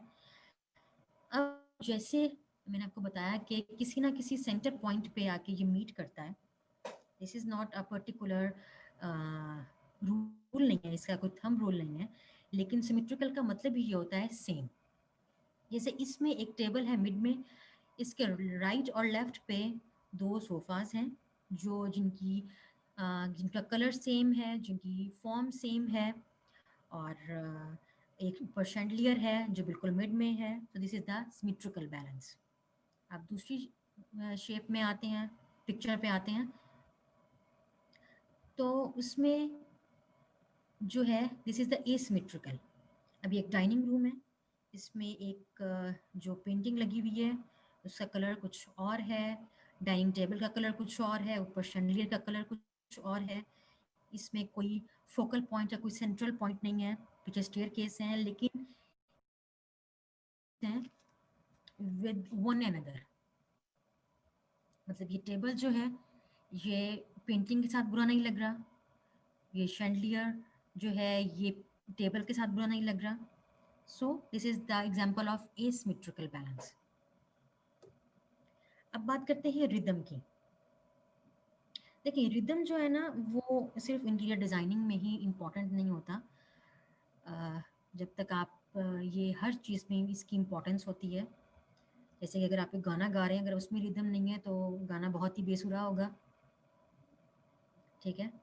सो रिदम की हर जगह अपनी अपनी इम्पोर्टेंस होती है। कौन सा इस पिक्चर में बना बता। रिदम इस तरह है कि ये 3 विंडोज़ हैं, जिनकी जिनकी फॉर्म, जिनका कलर और जिनका डिज़ाइन आपस में सेम है। सो ये रिदम क्रिएट कर रही है विद द रेपिटिशन, क्योंकि ये रिपीट हो रही है।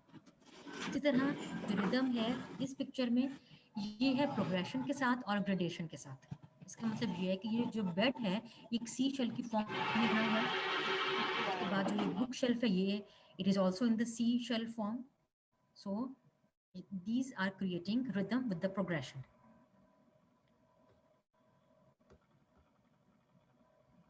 अच्छा, अब बात करते हैं रिदम ट्रांजिशन और रिदम रेडिएशन के बारे में।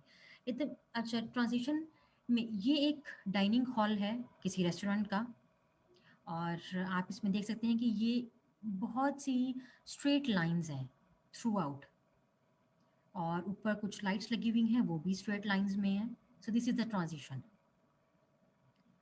अच्छा, अब रेडिएशन। रेडिएशन का मतलब है कि कोई भी चीज़ किसी सेंट्रल पॉइंट पर आके मिल रही है, दैट इज़ द रेडिएशन। अब ये जो ऊपर रूफ है, ये वुडन प्लैंक से बनी हुई है, इसका एक फोकल पॉइंट है, सेंट्रल पॉइंट है, so this is the radiation. और ये रिदम क्रिएट कर रहा है विद रेडिएशन। और इसी तरह जो नीचे फ्लोर पे टेबल है, that is also in half circle, और it may be a curve. अच्छा, अब बात करते हैं एम्फसाइज की। अब एम्फसाइज जो है, that is the most important principal in interior designing.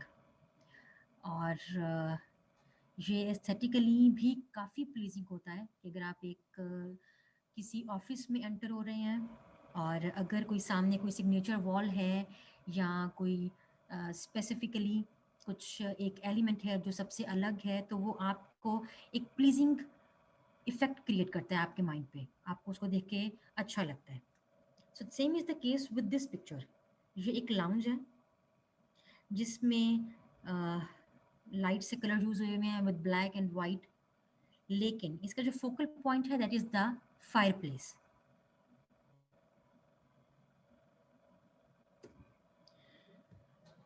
अच्छा, अब बात करते हैं एस्थेटिक कंपोनेंट्स ऑफ डिज़ाइन की।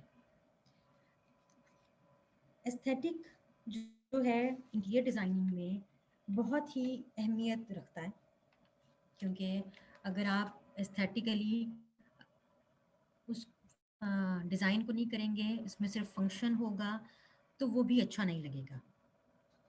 ठीक है। अब जनरल जो डेफिनेशन है ब्यूटी और एस्थेटिक की, that could be different through out. जो एप्रिसिएशन है डिज़ाइन की, वो फर्स्ट इम्प्रेशन पर डिपेंड कर रही होती है। ठीक है। जैसे कि ये है कि first impression is the last impression, लेकिन थोड़ा सा यहाँ पे चेंज हो जाता है कि अगर, जैसे कि ये एक गॉथिक कैथेड्रल है, बेसिकली गॉथिक जो आर्किटेक्चर था वो, उसमें जो है मैसिव स्ट्रक्चर यूज होते हैं, massive elements of designing while constructing buildings, churches, उसमें हैवी मैसिव जो है मटेरियल यूज होता है। So this is the picture of Gothic cathedral. अब शुरू शुरू में जब लोगों ने इसमें जाना शुरू किया, तो लोगों को लगता था कि ये एक बहुत ही जिसे कहते हैं ना, हैवी बिल्डिंग है, इसमें कोई, दिस इज़ बैड, इसका इम्पैक्ट इतना अच्छा नहीं है। लेकिन जैसे जैसे इसके एलिमेंट, डिज़ाइन एलिमेंट्स, ये स्टेन ग्लास है और ये एक आइल है, और जैसे जैसे लोगों ने इसके एलिमेंट्स, डिज़ाइन एलिमेंट्स को जानना शुरू किया, तो वो इसको ज़्यादा अच्छे से, उनको ये बिल्डिंग अच्छी लगी। और इसका जो है अ, ये लोगों को समझ आई कि ये बिल्डिंग एक्चुअली है क्या। This is the stain glass window है, और इसका जो इफ़ेक्ट आता है वो काफ़ी प्लीजिंग होता है, क्योंकि इसमें कट आउट्स होते हैं डिफरेंट पोर्शंस के ऊपर। ये नॉट थ्रू आउट ये ओपन बिल्डिंग, ये ओपन विंडो नहीं होती, इसमें कुछ जगह पे कट आउट्स होते हैं। अच्छा, अब बात करते हैं, one of the key consideration in any design must be the question what of weather a design works. अच्छा, अब दो चीज़ें होती हैं, या तो आप फॉलो डिज़ाइन को कर लें, फॉलो, दो चीज़ें होती हैं, फॉलो, अच्छा, अब या तो अगर आपने कोई डिज़ाइन करना है तो उसका फंक्शन पूरा हो जाए, या उसका एस्थेटिकली मीन पूरा हो जाए। लेकिन अगर आप दोनों ही चीज़ें किसी एक बिल्डिंग में इम्प्लीमेंट कर रहे हैं, that is the best design, क्योंकि उसमें आपका फंक्शन भी पूरा हो रहा है, और आप उसको एस्थेटिकली भी प्लीजिंग बना रहे हैं फॉर पीपल। जैसे कि इसमें एक एग्जांपल है कि अगर थिएटर है, जैसे कि थिएटर है, सिनेमा थिएटर होता है फॉर डिफरेंट पर्पसेस के लिए होता है। अगर थिएटर में आपको सिटिंग स्पेस अच्छी नहीं बनी हुई अकॉर्डिंग टू दियर रूल्स, क्योंकि क्योंकि थिएटर में जो सिटिंग स्पेस होती है वो किसी न किसी मैथमेटिकली रूल्स के अकॉर्डिंगली बनी होती है, ताकि उसमें जिस एंगल पे भी कोई बैठा हुआ है उसको स्टेज पूरा नज़र आना चाहिए। अगर तो वो उस रूल्स के अकॉर्डिंगली नहीं बना हुआ, that is a poor design. और अगर आपको आवाज़ सही नहीं सुनाई दे रही, इको आ रही है, that is also a poor design. So interior designer should be follow all the rules while designing any theater, any church, any mosque. अच्छा, अब बात करते हैं स्पेस प्लानिंग की। अब स्पेस प्लानिंग, अब हम कुछ भी डिज़ाइन कर रहे हैं उसमें हमें डेफिनेटली प्लानिंग करनी पड़ती है। वाइल हम कोई कमरा डिज़ाइन कर रहे हैं या हम कोई घर डिज़ाइन कर रहे हैं, so space planning is the most important. अब इसमें कुछ एलिमेंट्स आ जाते हैं, उसको बारी बारी देख लेते हैं। कि पहला जो है that is the function and zoning. अब अगर मैं इसमें बात करूँगी एज एन घर को, अगर हम घर में डिज़ाइन करते हैं तो what are the function and zoning in there. अब घर में 4 ज़ोन होते हैं मोस्ट इम्पॉर्टेंट, जिसमें एक सोशल होता है, just like dining room, lounge और लॉन भी आप इसको कह सकते हैं। लॉन भी एक किस्म का सोशल प्लेस ही होती है। उसके बाद आती है वर्क, जहाँ पे आप काम करते हैं, और घर में जो है मोस्ट इम्पॉर्टेंट जो है वो किचन होता है, that is a working place for women. उसके बाद प्राइवेट है, जो बेडरूम्स होते हैं, आपकी private study room is also a private room, जिसको पढ़ने का बहुत शौक होता है। उसके बाद स्टोरेज है, जो जिसमें स्टोरेज कोई भी किस्म का हो सकता है, लाइक स्टोर है या कोई भी और। यूजुअली किचन के साथ भी एक स्टोरेज रूम होता है। उसके बाद नेक्स्ट जो आता है वो आता है dimensions and shape of space. अब डायमेंशन, कोई भी स्पेस डिज़ाइन करते वक्त मोस्ट इंपॉर्टेंट होती है आपके पास डायमेंशन क्या है। ये ना हो कि आप जो डिज़ाइन कर रहे हैं वो डायमेंशंस के बिल्कुल ही ऑपोजिट हो, ठीक है। सो सेकंड जो मोस्ट इंपॉर्टेंट चीज़ होती है वो आपने माइंड में रखनी होती है कि व्हाट इज़ द डायमेंशन। अब जैसे कि how big is house, this is the important point कि आपके पास घर कितना बड़ा है। ये ना हो कि आपके स्पेस इतनी कम है और आपने बेडरूम्स जो हैं वो ज़्यादा बड़े साइज़ के बना दिए हैं। अच्छा, मोस्टली जो स्टैटिस्टिकली है कि 80% जो होता है वो लिविंग स्पेस होती है, 10% जो होता है वो पैसेज होता है, और 10% जो होता है वो स्टोरेज को दिया जाता है। अब शेप जो होती है वो किसी भी किस्म की हो सकती है, बोथ हॉरिजॉन्टली और वर्टिकल डायमेंशन के साथ हो सकती है स्पेस, क्योंकि हम इसको मेजर भी इसी तरह करते हैं विद हॉरिजॉन्टल और वर्टिकल डायमेंशंस।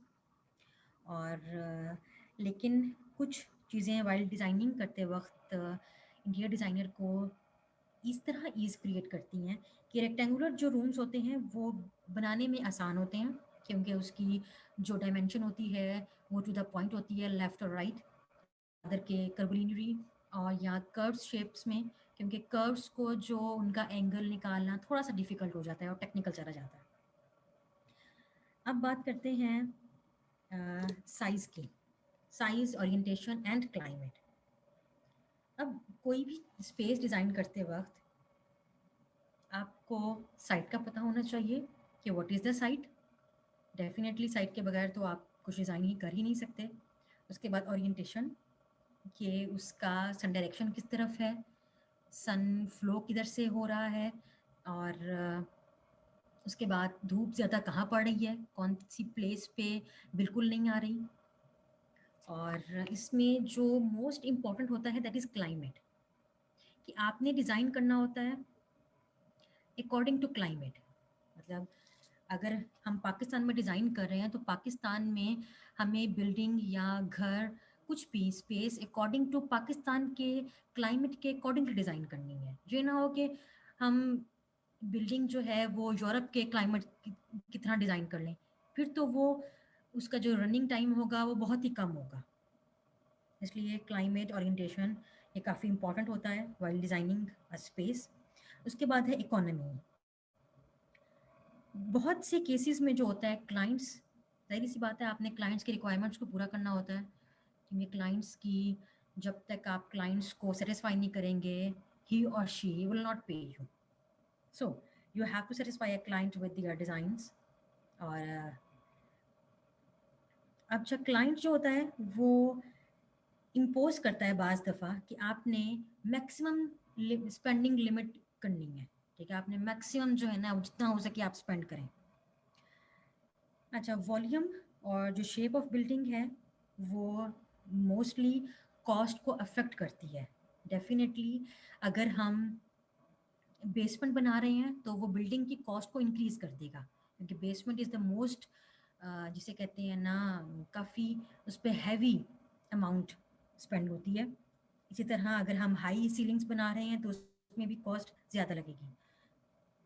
उसके बाद ये है स्ट्रेचिंग स्पेस। स्ट्रेचिंग स्पेसिस का मतलब होता है कि जो अगर आप कोई एलिमेंट डेकोरेटिव एलिमेंट डिज़ाइन कर रहे हैं तो वो स्पेस को लार्ज भी कर सकता है और वो स्पेस को कम भी कर सकता है। जिस तरह अब इसमें टेक्सचर आ जाता है, आपका कलर आ जाता है, आपका फर्नीचर का डिज़ाइन आ जाता है, ठीक है। और जैसे कि स्मूथ टेक्सचर जो है वो स्पेस को एनहांस करता है। वॉल टू वॉल कवरिंग, हम अगर वॉल पे कोई कवर कर देते हैं through wallpaper, through panelling, through some soft textures, वो भी स्पेस को बड़ा एनहांस करते हैं, बिग स्पेस क्रिएट करते हैं। Use of small scale patterns, ये भी स्पेस को एनहांस करते हैं। बेसिकली हमारा मकसद स्पेस को कम करना नहीं, स्पेस को एनहांस करना होता है ताकि रूम बड़ा बड़ा लगे, ना कि कंजेस्टेड लगे। उसके बाद जो है यूज़ ऑफ ग्लास टेबल्स जो हैं वो भी स्पेस को बड़ा करते हैं। उसके बाद हमारे पास जो सेवंथ पॉइंट है दैट इज़ स्टोरेज। अब ओके, सिक्स्थ पॉइंट जो है दैट इज़ सर्कुलेशन पैटर्न्स। अब सर्कुलेशन पैटर्न होता है कि आपका ट्रैफिक फ्लो क्या है। अगर आप एक लाउंज डिज़ाइन कर रहे हैं तो लाउंज में आपका ट्रैफिक फ्लो आपको पता होना चाहिए कि लाउंज के साथ अगर किचन अटैच हो रहा है तो किचन, जाहिर सी बात है किचन में हमारा काम ज़्यादा होता है, उसमें आना जाना भी ज़्यादा होता है, तो फिर लाउंज की सिटिंग जो है वो डिस्टर्ब ना हो। इसी तरह जो क्या कहते हैं, डाइनिंग रूम होता है और ड्राइंग रूम होता है वो यूजुअली हम साथ डिज़ाइन करते हैं ताकि हमारा जो है, और इन दोनों के साथ किचन डिज़ाइन होता है स्पेसिफिकली, ताकि जो एक फ्लो है उसकी कंटिन्यूटी रहे और बाकी रूम्स जो हैं वो डिस्टर्ब ना हो। उसके बाद आता है स्टोरेज। स्टोरेज जो है, स्टोरेज जोन्स जो हैं should be some specific location पे होना चाहिए उसकी कुछ क्योंकि स्टोरेज जो होता है मोस्टली उसमें वो इतना जिसे कहते हैं ना साफ सुथरा नहीं रहता, क्योंकि डेफिनेटली वो एक स्टोरेज है, उसमें बहुत सी चीज़ें होंगी, वो कभी इन प्लेस होंगी कभी नहीं होंगी। So there should be in some specific location, या थोड़ा सा साइड पे हो, दैट मस्ट बी बेटर। जैसे कि एंट्रेंस हॉल है that is courts, for courts and shoes के लिए होता है। किचन जो है दैट इज़ फॉर फूड। मतलब जिस रूम की पर्टिकुलरिटी है वो उसी रूम पे होनी चाहिए तो ज़्यादा सूटेबल है। जैसे कि किचन है दैट इज़ फूड। लाइनिंग जो कबर्ड होती है वो टॉवल्स के लिए होती है और बेड लाइनिंग के लिए होती है, और जो बाथरूम की कबर्ड्स होती हैं वो टॉयलेटरीज के लिए होती हैं। अच्छा, अब जो एट्थ पॉइंट है, ninth point, special needs for elderly और disabled users, that is the most important point. अब चूंकि डिसेबल पर्सनस के लिए इतना ज़्यादा, अनफॉर्चुनेटली इतना ज़्यादा डिज़ाइन नहीं होता, इग्नोरेंस में चले जाते हैं, रादर कि सिर्फ हॉस्पिटल में एक रैम्प बना होता है फॉर स्ट्रेचर या फॉर व्हील चेयर्स।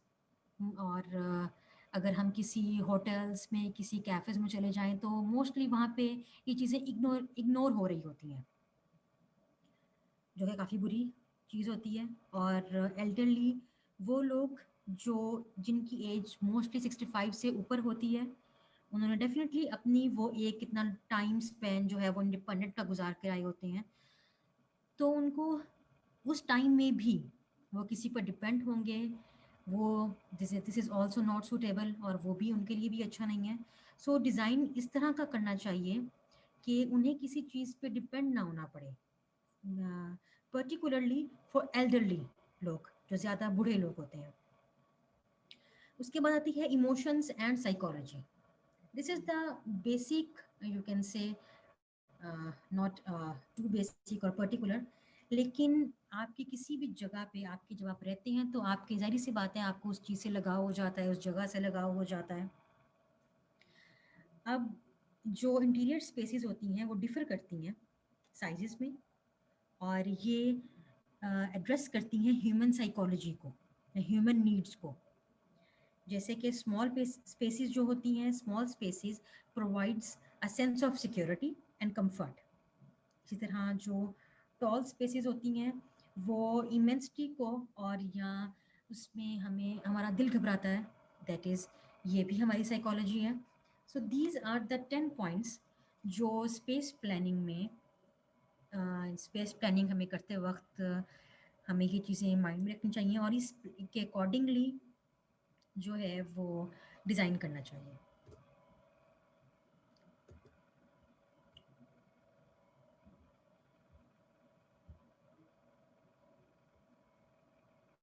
अच्छा, अब बात करते हैं हम what are the recent trends. जैसे जैसे टेक्नोलॉजी बढ़ती है, टाइम गुजरता है, टेक्नोलॉजी में एनहांसमेंट होती है, मटेरियल्स ज़्यादा आते हैं, आपके जो है टेक्सचर्स में और इम्प्रूवमेंट आ जाती है। उसके बाद आपका फर्नीचर डिज़ाइन जो है वो चेंज होता रहता है, ठीक है। लेकिन इसमें एक पॉइंट है कि ग्लोबल वार्मिंग जो है वो हमारे लिविंग इन्वायरमेंट को काफ़ी बुरा इम्पैक्ट कर रहा है, पड़ता है उस पर, एडवर्स इफ़ेक्ट होता है। अच्छा, अब इस इशू को कम करने के लिए वी हैव टू डिज़ाइन जो कि हमारे इन्वायरमेंट को और हमारे जो सराउंडिंग्स हैं उस पे इतना अफेक्ट ना पड़े इस चीज़ का। अच्छा, current times and modern trends जो हैं, that is focusing more and more और मिनिमाइजिंग कार्बन फुटप्रिंट्स। ज़ाहिर सी बात है, जो हमारी चीज़ें हमारे लिए नुकसानदेह हैं, डेफिनेटली हम वैसा डिज़ाइन करेंगे जिससे वो चीज़ें कम हों, लाइक कार्बन फुटप्रिंट्स। उसके बाद अ, जो मैंने ऊपर भी आपको डिस्कस किया था, जिसमें इस चीज़ में आ जाती है सस्टेनेबिलिटी, कि आपने लेस एनर्जी यूज़ करनी है टू यूटिलाइज मोर वर्क, ठीक है। अब ये इसमें बहुत सी चीज़ें आ सकती हैं कि आप अपनी लाइटिंग को इस तरह ऐसी लाइट यूज़ करें जिससे कम एनर्जी यूज़ हो, ठीक है, उससे आपकी कॉस्ट कम हो। इसी तरह आपका जो मटेरियल है दैट शुड बी रिसाइक्लेबल, ठीक है, और आप उसको एक ही दफ़ा यूज़ करके फेंक ना दें। अगर वो रिसाइकिल हो सकता है तो दैट मस्ट बी गुड। अच्छा, अब कुछ चीज़ें और प्रोडक्ट्स जो होती हैं वो, चलें लेट्स नेक्स्ट स्लाइड में डिस्कस हो जाती हैं। अच्छा, अब कुछ चीज़ें जो रिप्लेस हो गई हैं जैसे कि मॉडर्न टाइम से, एलईडी। अच्छा, ये एक रूम है जिसमें कुछ लाइट है, बहुत डल सी है, आंखों को चुभने वाली लाइट नहीं है। और इसी तरह जो एलईडी लाइट्स हैं, फ्लोरेसेंट लाइट को उन्होंने रिप्लेस कर दिया है। This is good implement. उसके बाद जो है रिसाइक्लेबल वुडन फर्नीचर आ गया है, एंड फिक्सचर्स हैं लाइक बेडरूम फर्नीचर और चिल्ड्रन फर्नीचर है। और अब जो है आजकल के डिज़ाइन में मोस्टली बैम्बू जो है वो काफ़ी यूज़ होता है for different purposes, for lawn, मतलब उसको एक अच्छा डिज़ाइन एलिमेंट देने के लिए। अच्छा, अब इन्फ्लुएंस सिर्फ अफ्रीकन इन्फ्लुएंस नहीं हो सकता, वो थ्रू आउट द वर्ल्ड किसी भी, अब ज़ाहिर सी बात है हर कंट्री का, हर प्लेस का, इवन कि हर होम का अपना एक रहन सहन होता है, उनकी अपनी नॉर्म्स होती हैं, अपने कल्चर्स होते हैं जिसके अकॉर्डिंगली वो अपना डिज़ाइन करते हैं। और इसी तरह अगर आप इस पिक्चर में देखें तो अफ्रीकन इन्फ्लुएंस इसलिए क्योंकि ये काफ़ी ब्राउनिश सा है और इसमें एक चीता प्रिंट जो है वो कुशन्स में भी है और कारपेट में भी, और वैसे भी चीता प्रिंट जो है वो काफ़ी इन होता है through in the market through out times. अच्छा, ये एक काफ़ी एक अच्छी चीज़ है कि ये हमारी नानी माँ वाले टाइम की जो वो निटिंग करती होती हैं अपने टाइम्स में, वो अब सिटिंग स्पेसेस में बनना शुरू हो गया। और ये काफ़ी एक अच्छा इम्पैक्ट होता है, रादर ये एस्थेटिकली भी और फंक्शनली भी, क्योंकि ये काफ़ी कम्फी होता है, सॉफ्ट होता है। This is the good trend, और ये आजकल जो है मार्केट में इसकी काफ़ी डिमांड है, और ये इंटीरियर डिज़ाइनिंग में इस ये बहुत यूज़ हो रहा है। अच्छा, last but not the least जो हमारे पास एक काफ़ी इम्पोर्टेंट होता है, that is a design process, कि how you to design anything, क्या आपको उसका प्रोसीजर क्या होना चाहिए। अच्छा, अब इसमें दो चीज़ें आती हैं, एक है एनालिसिस और एक है सिंथेसिस। एनालिसिस का मतलब है कि you have to define what the problem is, how you to cater is, और आप इसको इसमें क्या प्रॉब्लम्स हो सकती हैं और आप इसको कैसे सॉल्व करेंगे। उसके बाद सिंथेसिस है कि आपने उसका सॉल्यूशन ढूंढना है। After defining your problems you have to find the solution, what will be the.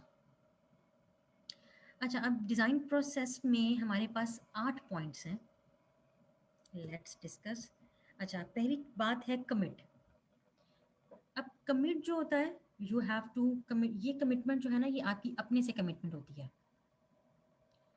While you, अगर एक प्रॉब्लम है, अगर आप कोई चीज़ डिज़ाइन कर रहे हैं, कोई ह्यूज प्रोजेक्ट है, और अगर आप उसके इंटीरियर डिज़ाइनर हैं या आर्किटेक्ट हैं या कोई भी डिज़ाइनर हैं, तो ये कमिटमेंट होती है आपके अपने साथ कि वाइल स्टार्टिंग योर प्रोसीजर आपको इसको कैसे लेकर चलना है। You will write down some priority lists. आप क्या कहते हैं, आप डिज़ाइन करेंगे, अपना स्केड्यूल बनाएंगे, what will be the time schedule. Suppose अगर मुझे कोई प्रोजेक्ट मिल रहा है होटल का, and I have time of 5 years, तो मैं पहले स्केड्यूल बनाऊंगी कि मुझे कितने टाइम में क्या करना है। प्रायोरिटी लिस्ट मतलब नंबर 1 पे क्या होगा और what will be in the last number. So this is the commitment you have to do with yourself. अब बात करते हैं स्टेट की। After commitment you have to check कि what will be the items to be resolved, कौन सी चीज़ें resolve हो गई हैं। What will be the perception list, ठीक है, कि परसेप्शन क्या होगी। अगर सपोज अगर मैं अभी कोई सोफ़ा या कोई भी चीज़ डिज़ाइन कर रही हूँ, तो फॉर द नेक्स्ट 2 मंथ्स में उसकी क्या वैल्यू होगी, उसकी कॉस्ट क्या होगी, या उसकी जो है वो बनने के बाद कैसा होगा। इसमें आप अपनी जो है डिज़ाइन करते हैं with different diagrams, with different flow charts. उसके बाद आती है कलेक्ट। अब कलेक्ट जो होता है दैट इज़ समथिंग डिफ़िकल्ट, क्योंकि इसमें आपको रिसर्च करनी होती है, इसमें आपको सर्वे करना होता है, लोगों का इंटरव्यू लेना होता है, ठीक है। अब रिसर्च जो होती है वो सिर्फ थ्रू इंटरनेट नहीं होती, थ्रू डिफरेंट लाइब्रेरीज में जाके आपको बुक्स पढ़नी होती हैं, मुख्तलिफ लोगों से उनके आइडियाज़ लेने होते हैं। सपोज़ अगर आप एक जगह पे डिज़ाइन कर रहे हैं, तो आप उन लोगों से पूछेंगे कि उनको क्या चीज़ पसंद होगी अगर ये डिज़ाइन किया जाए, ठीक है। और उसके बाद इंटरव्यूज़ नोट्स बनाते हैं आप, और लिस्टिंग करते हैं। सो this is the collection of your data.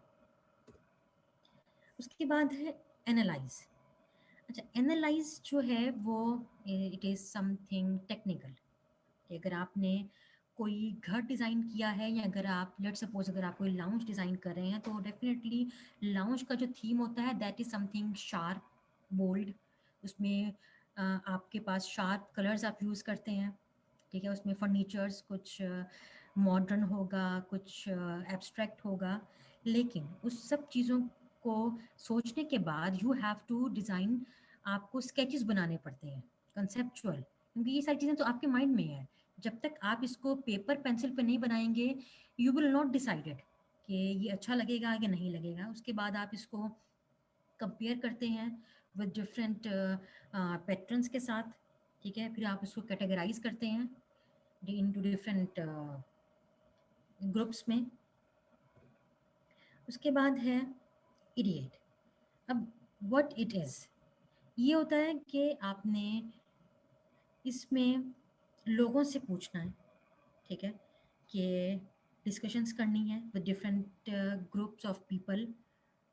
लाजमी नहीं है कि जिस चीज़ को आप डिज़ाइन कर रहे हैं आप लोगों से पूछें। आप डिफरेंट आर्किटेक्ट्स, सपोज है आई एम आर्किटेक्ट, अगर मैं घर डिज़ाइन कर रही हूँ तो मैं उसको मुख्तलिफ आर्किटेक्ट्स की राय लूँगी कि well I am designing this, it will be suitable और not. So this is the most important point in this process. अब है चूज। आपने सारा कुछ डिसाइड कर लिया, डिस्कशंस कर ली, लिस्ट बना ली, आपने सारी कॉस्ट निकाल ली, ठीक है। Now you have to choose it. अब चूज जो होता है, दिस इज डिफिकल्ट और क्रिटिकल जो पॉइंट है कि इसमें आपकी पर्सनल चॉइस होती है, because you are the designer. लोग आपको आइडियाज़ देंगे, डिफरेंट डिज़ाइनर्स आपको ओपिनियंस देंगे, लेकिन डिज़ाइन आपने करना है। So you have to choose according to your ideas. आप अपने जो है सरकमस्टांसिस को देख के कि जहाँ पे आप बना रहे हैं, फाइनल डिसीजन तो आप ही का होना है, ठीक है। सो दिस है कि आपने इसको चूज़ करना है। डेफिनेटली आप उस पर क्रिटिकल कंपैरिजन भी करेंगे विद डिफरेंट बिल्डिंग्स के साथ, डिफरेंट डिज़ाइंस के साथ। अगर मैं ये डिज़ाइन कर रही हूँ या कर रहा हूँ तो इसका comparison with another design के साथ क्या होगा। अब बारी आती है जी इम्प्लीमेंटेशन। अच्छा, सब कुछ आपने कमिट कर लिया, कलेक्ट कर लिया, एनालाइज कर लिया, now you have to implement. अब इम्प्लीमेंटेशन में होता है, इम्प्लीमेंटेशन में आपको मूड बोर्ड्स बनाने पड़ते हैं और रिगार्डिंग सम कलरिंग, सम स्केचेस और सम फर्नीचर डिज़ाइंस के रादर। अगर मैं ब्लैक वॉल कर रही हूँ, ब्लैक वॉलपेपर यूज़ कर रही हूँ, तो उसके साथ ब्लैक जो है वो फर्नीचर अच्छा लगेगा या नहीं लगेगा। और अगर मैं किसी रूम के अंदर कोई सिग्नेचर वॉल कर रही हूँ तो उसका कलर क्या होगा, और वो वॉल कौन सी साइड पे होनी चाहिए, rather it should be on west, north. So ये मूड बोर्ड्स में होते हैं। उसके बाद आपको ड्राइंग्स बनानी पड़ती हैं, और ड्राइंग्स आपको मुख्तलिफ सॉफ्टवेयर बनानी पड़ती हैं। Software is not a particular for interior designers, और इसमें आप सिर्फ एक स्केचेस भी बना सकते हैं। और स्केचेस, मेरे पॉइंट ऑफ व्यू से स्केचेस जो हैं that are the most reasonable, और जिसमें बहुत इजीली और बहुत कीनली जो है, क्योंकि हम पेंसिल से अपने डिज़ाइन से कर रहे होते हैं, अपने आइडियाज़ हम उस पर इम्पैक्ट ला रहे होते हैं उसको पेपर पे। सो दैट जो स्केचेस हैं that are the more important rather than different software. अच्छा, आप उस पे सॉफ्टवेयर पे या स्केचेस पे आप उसको जो आपने अब तक कलेक्ट किया होता है उसको डिज़ाइन करते हैं डिफरेंट कलर्स के साथ कि ये अच्छा लगेगा या नहीं, या इसमें मुझे कहाँ चेंज करना है, रादर मुझे फर्नीचर में चेंज करना है या मुख्तलिफ कलर्स में चेंज करना है। अब चेंज हम सिर्फ जो है नॉन स्ट्रक्चरल चीज़ें कर सकते हैं, स्ट्रक्चरल चीज़ें नहीं कर सकते। डेफिनेटली अगर एक घर बन चुका है या अगर एक प्लाज़ा बन चुका है तो उसमें हम स्ट्रक्चर को चेंज नहीं कर सकते। हाँ, उसका हम लुक जो है वो इंटीरियर डिज़ाइनर से चेंज कर सकते हैं। हम उसके फर्नीचर से उसकी टोटली लुक जो है वो किसी और तरफ ले जाएं, तो हम इन चीज़ों को चेंज कर सकते हैं, नॉट स्ट्रक्चरली। उसके बाद आता है लास्ट पॉइंट जो है दैट इज़ द एवेलुएट। अब आपने इम्प्लीमेंट कर लिया, आपने डिज़ाइन कर लिया, आपने अपना 100% दे दिया। Now you have to evaluate yourself कि रादर आपने जो काम किया है अब तक वो टू द पॉइंट था या नहीं, उसमें कुछ ड्रॉबैक्स हैं, या आपने अब तक जो भी काम किया है वो उससे ज़्यादा नहीं हो सकता, या आपने जो लिस्ट बनाई थी वो सारा वो एक एक काम हो चुका है या नहीं। So this is for your self. आपने जो आप अपना क्रिटिसिज्म करते हैं, एनालिसिस करते हैं कि वाइल आपने जो डिज़ाइन कर लिया, क्योंकि जब तक क्योंकि कोई भी अपने से ज़्यादा अच्छा क्रिटिसिज्म नहीं कर सकता। ठीक है, आपने कोई डिज़ाइन किया है, जब तक आप उसमें गलतियाँ नहीं निकालेंगे कोई और नहीं निकाल सकता। सो this is the evaluation for your design for for yourself, कि आपने जो चेक बनाया था, लिस्ट बनाई थी, वो सारे काम हो चुके हैं या नहीं, कॉस्ट जो आपने निकाली थी वो उतनी ही लगेगी या इससे ज़्यादा हमें और कॉस्ट की रिक्वायर्ड होगी। ठीक है, so this is all. Thank you. अगर आपने वेबसाइट विज़िट करनी हो तो हमें हमारी वेबसाइट है pnytrainings.com। Thank you.